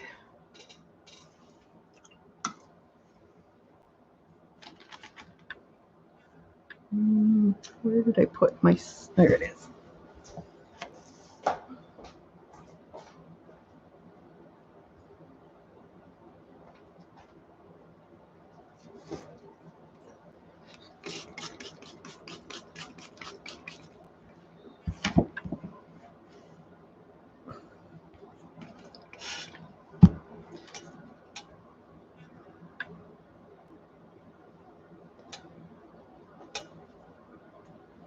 Just want a really light. So around the leaves here, let's see, do I want the leaf or let's do a nice aqua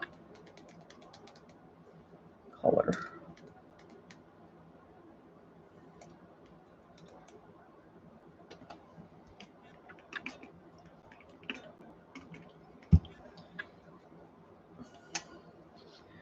So I could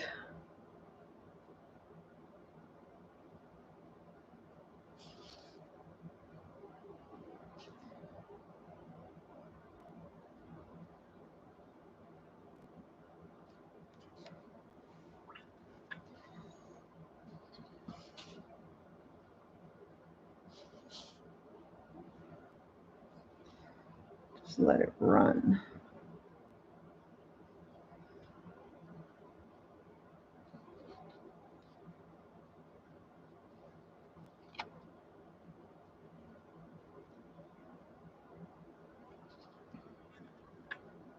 Be interesting to see if this reacts to water.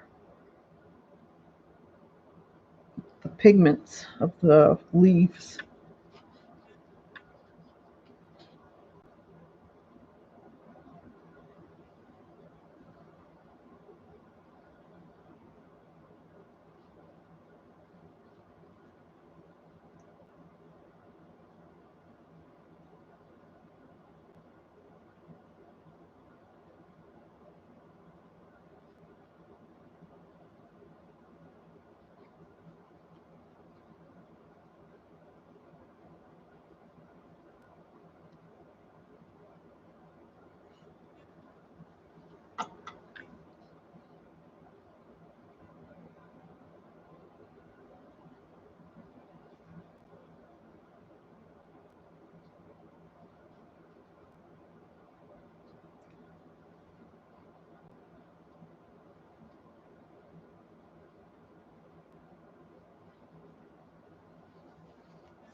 There, see?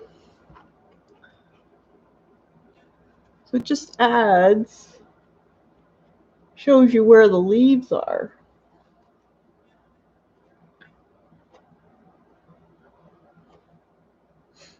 And then you can go back and use your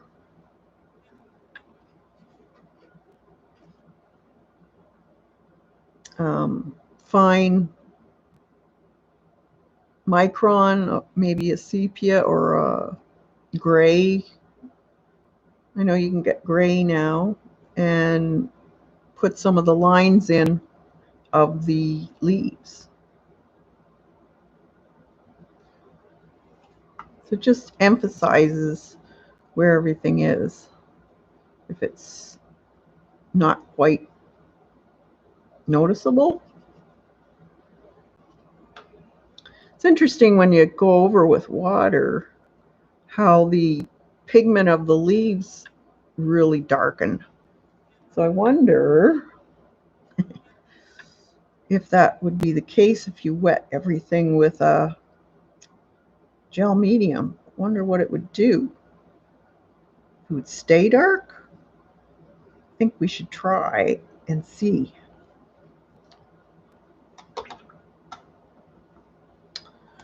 All right, let's see. How about a glazing medium I have here?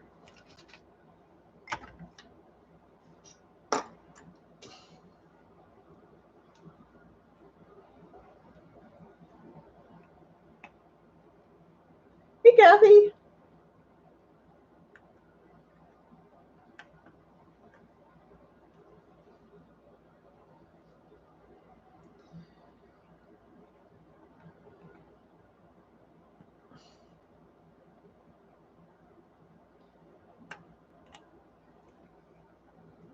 Ah,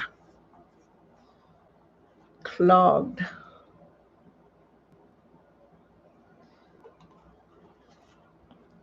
Let's see what happens.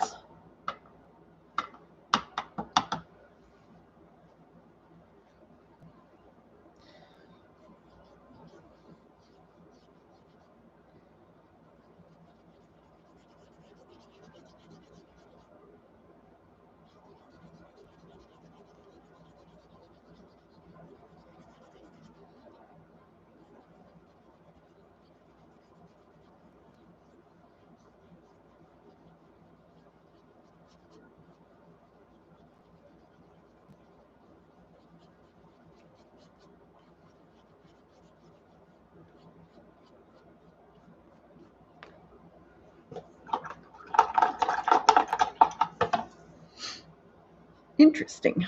See how it darkens?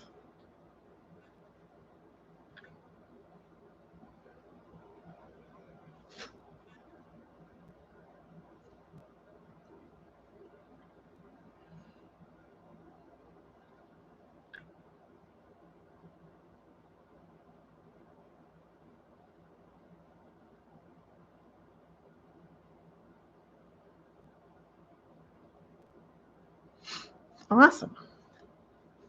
That really darkened. Wow. That was a certain type of leaf. That's interesting.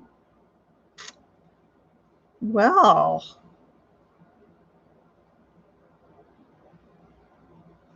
it'll be interesting to see if it stays dark.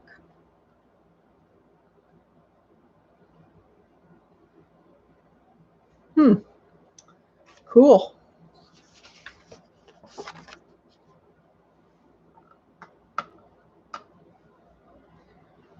You never know what's going to happen. Let's try this one.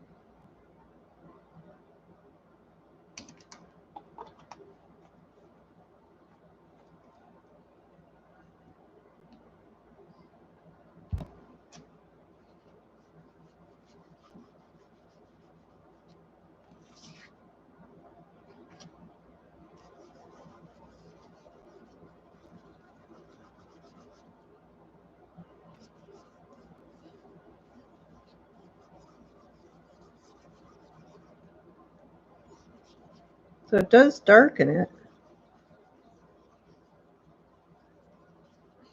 Well, if anything, it'll protect it from fading, which is cool. Let's see what it happens.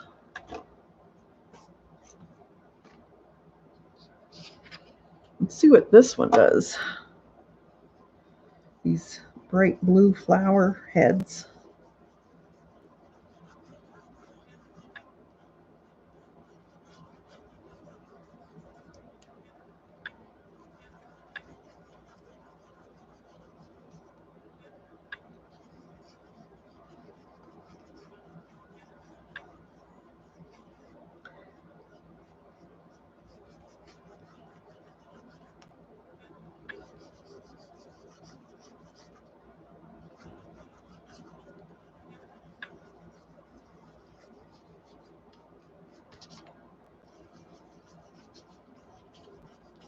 Cool.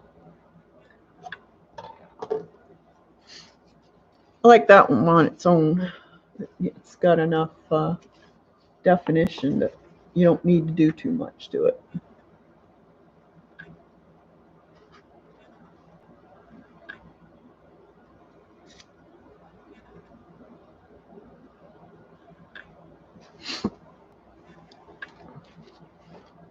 All right.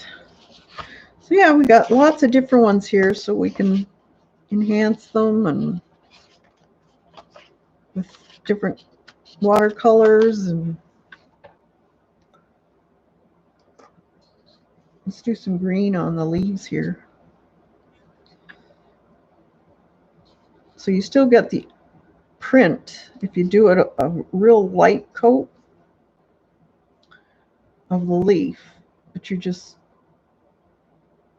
giving it a bit of color.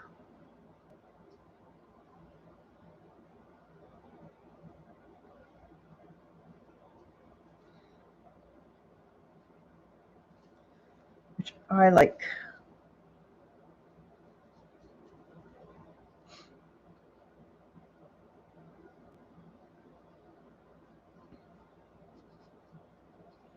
We kind of need to have some blooms from it too, or add salt to it.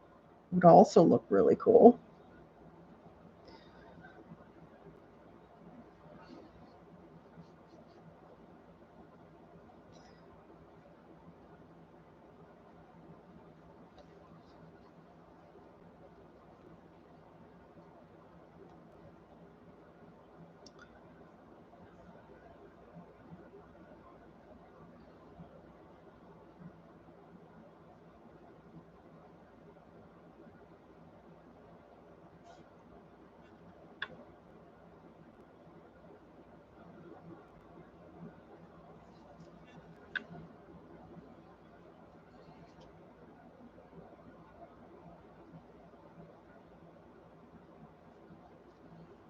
And let's see, little bright yellow ones.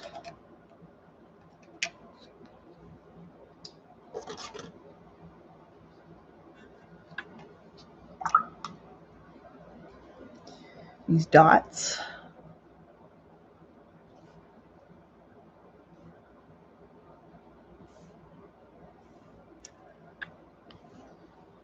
And then take some water and go around them.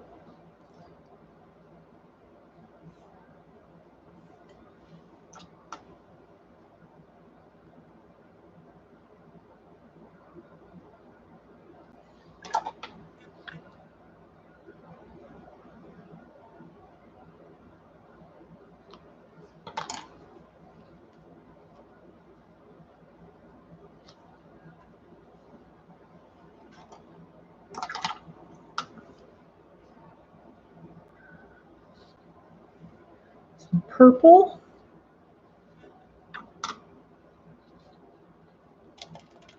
Emphasize that a little bit.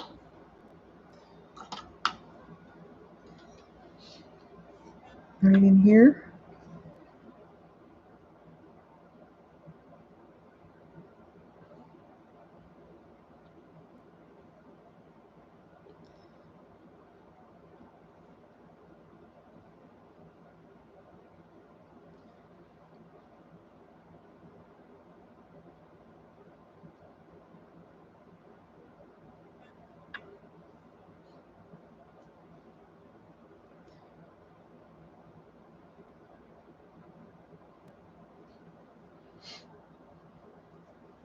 Here.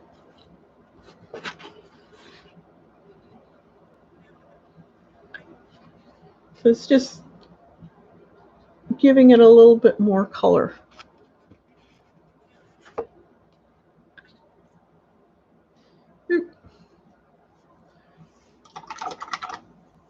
Could go in with colored pencil too. But I like that. See how the leaf, you notice the leaf a little more? That there's a bit of color in it.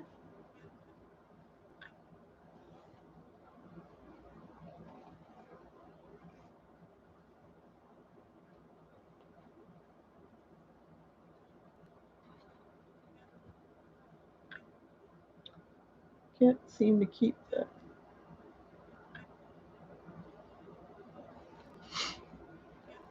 Yeah. So those are some of the ideas you can do with your jelly prints. Tomorrow is the class for the blooming artists, and it's at 1 o'clock Eastern PM. And this is what we'll be doing. You can do it on a canvas if you want, or this is done on my folder, my monthly folder. So we'll be painting this and using our scrapbook papers, or if you have jelly prints, we can use those. We can also have some stencils out in case the jelly prints need a little bit more of a finer print on them, or stamps you can use also if you don't have any jelly print. That will also work. So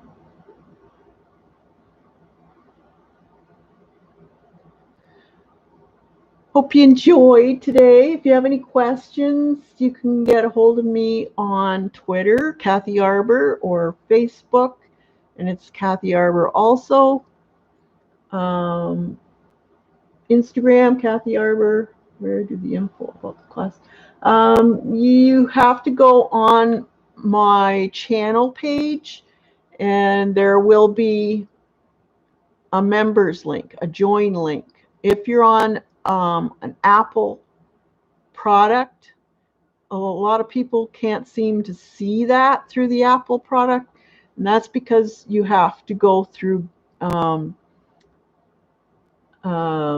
Chrome. You can't go through the Apple app, so you have to go through Chrome and then into YouTube.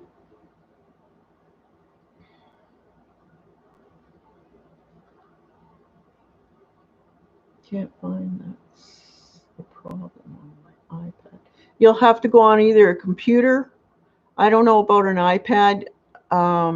You'll have to go through Chrome or Firefox, is it? I think most people had to go through Firefox and then to YouTube.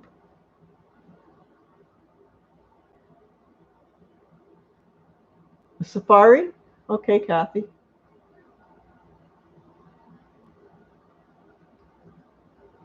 All thumbs, there's Kathy Braggs telling you how she did it.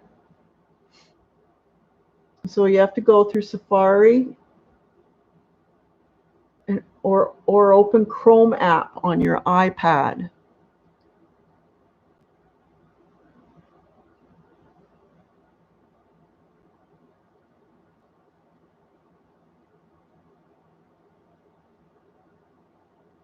No, everyone.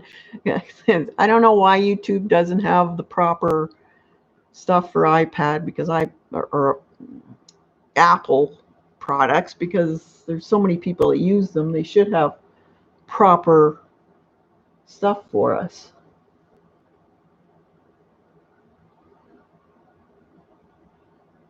You got Sennelier paint pens? Oh, I got to see this. Everyone go to Debbie Epps. She's on next at 4 o'clock, I believe. If someone can put Debbie's channel in.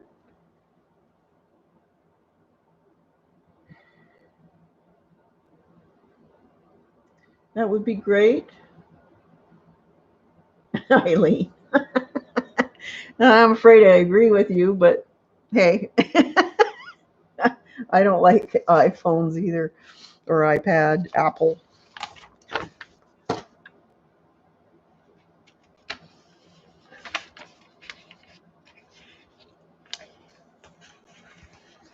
Yeah, I didn't know that either, Tori.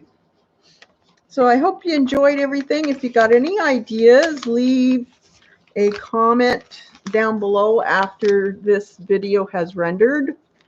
And or leave me a message. That's fine too.